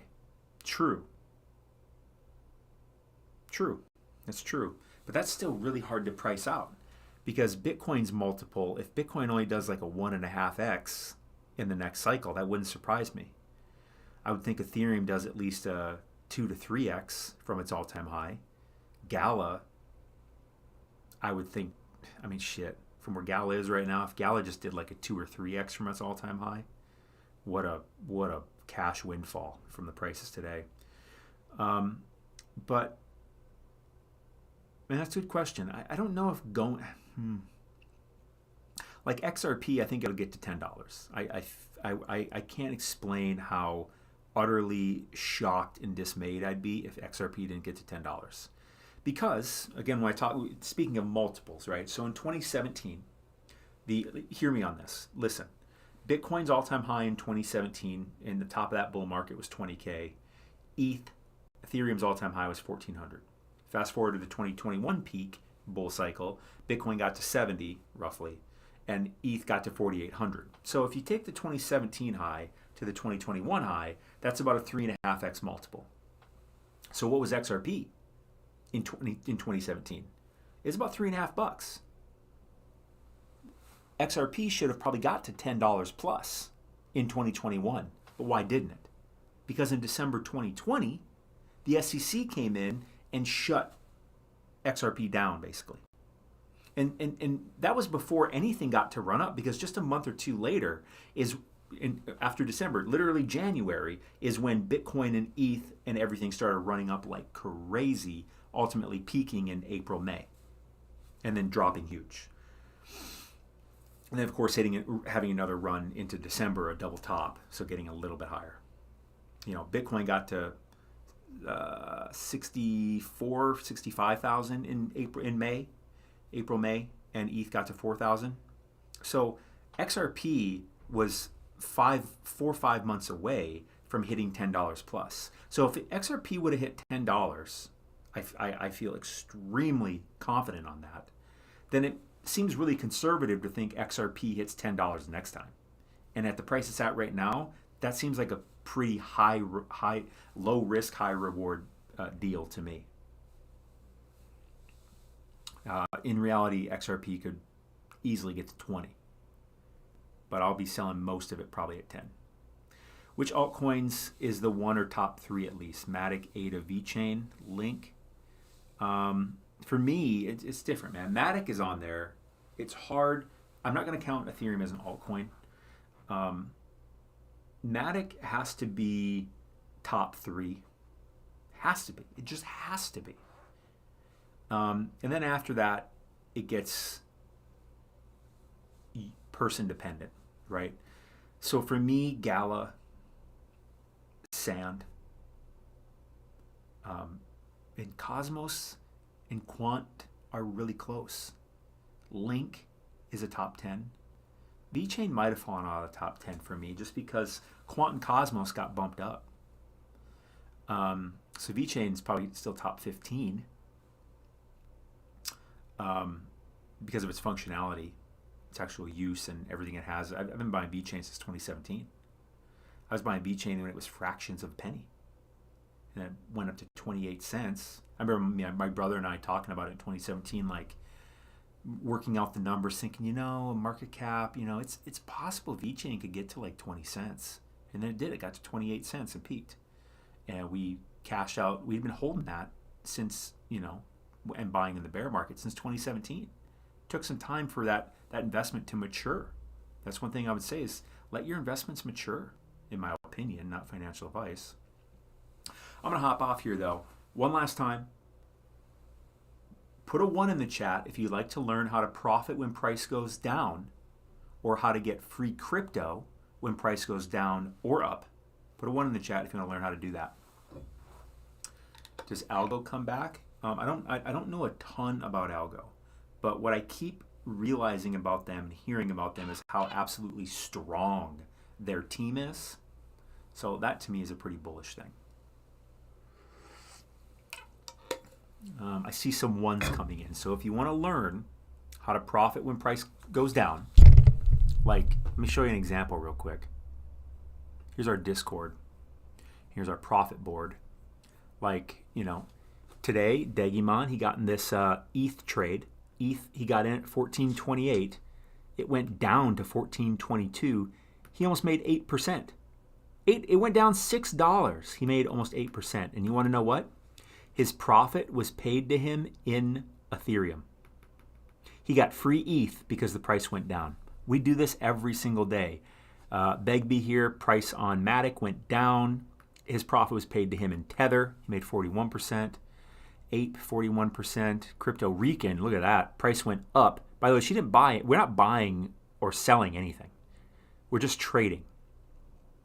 I'll tell you what that means in a second. She made 86%. Ha!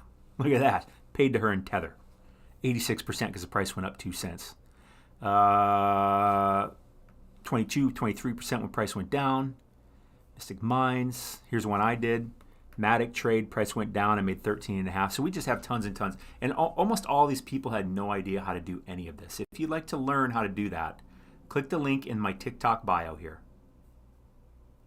And go take this masterclass.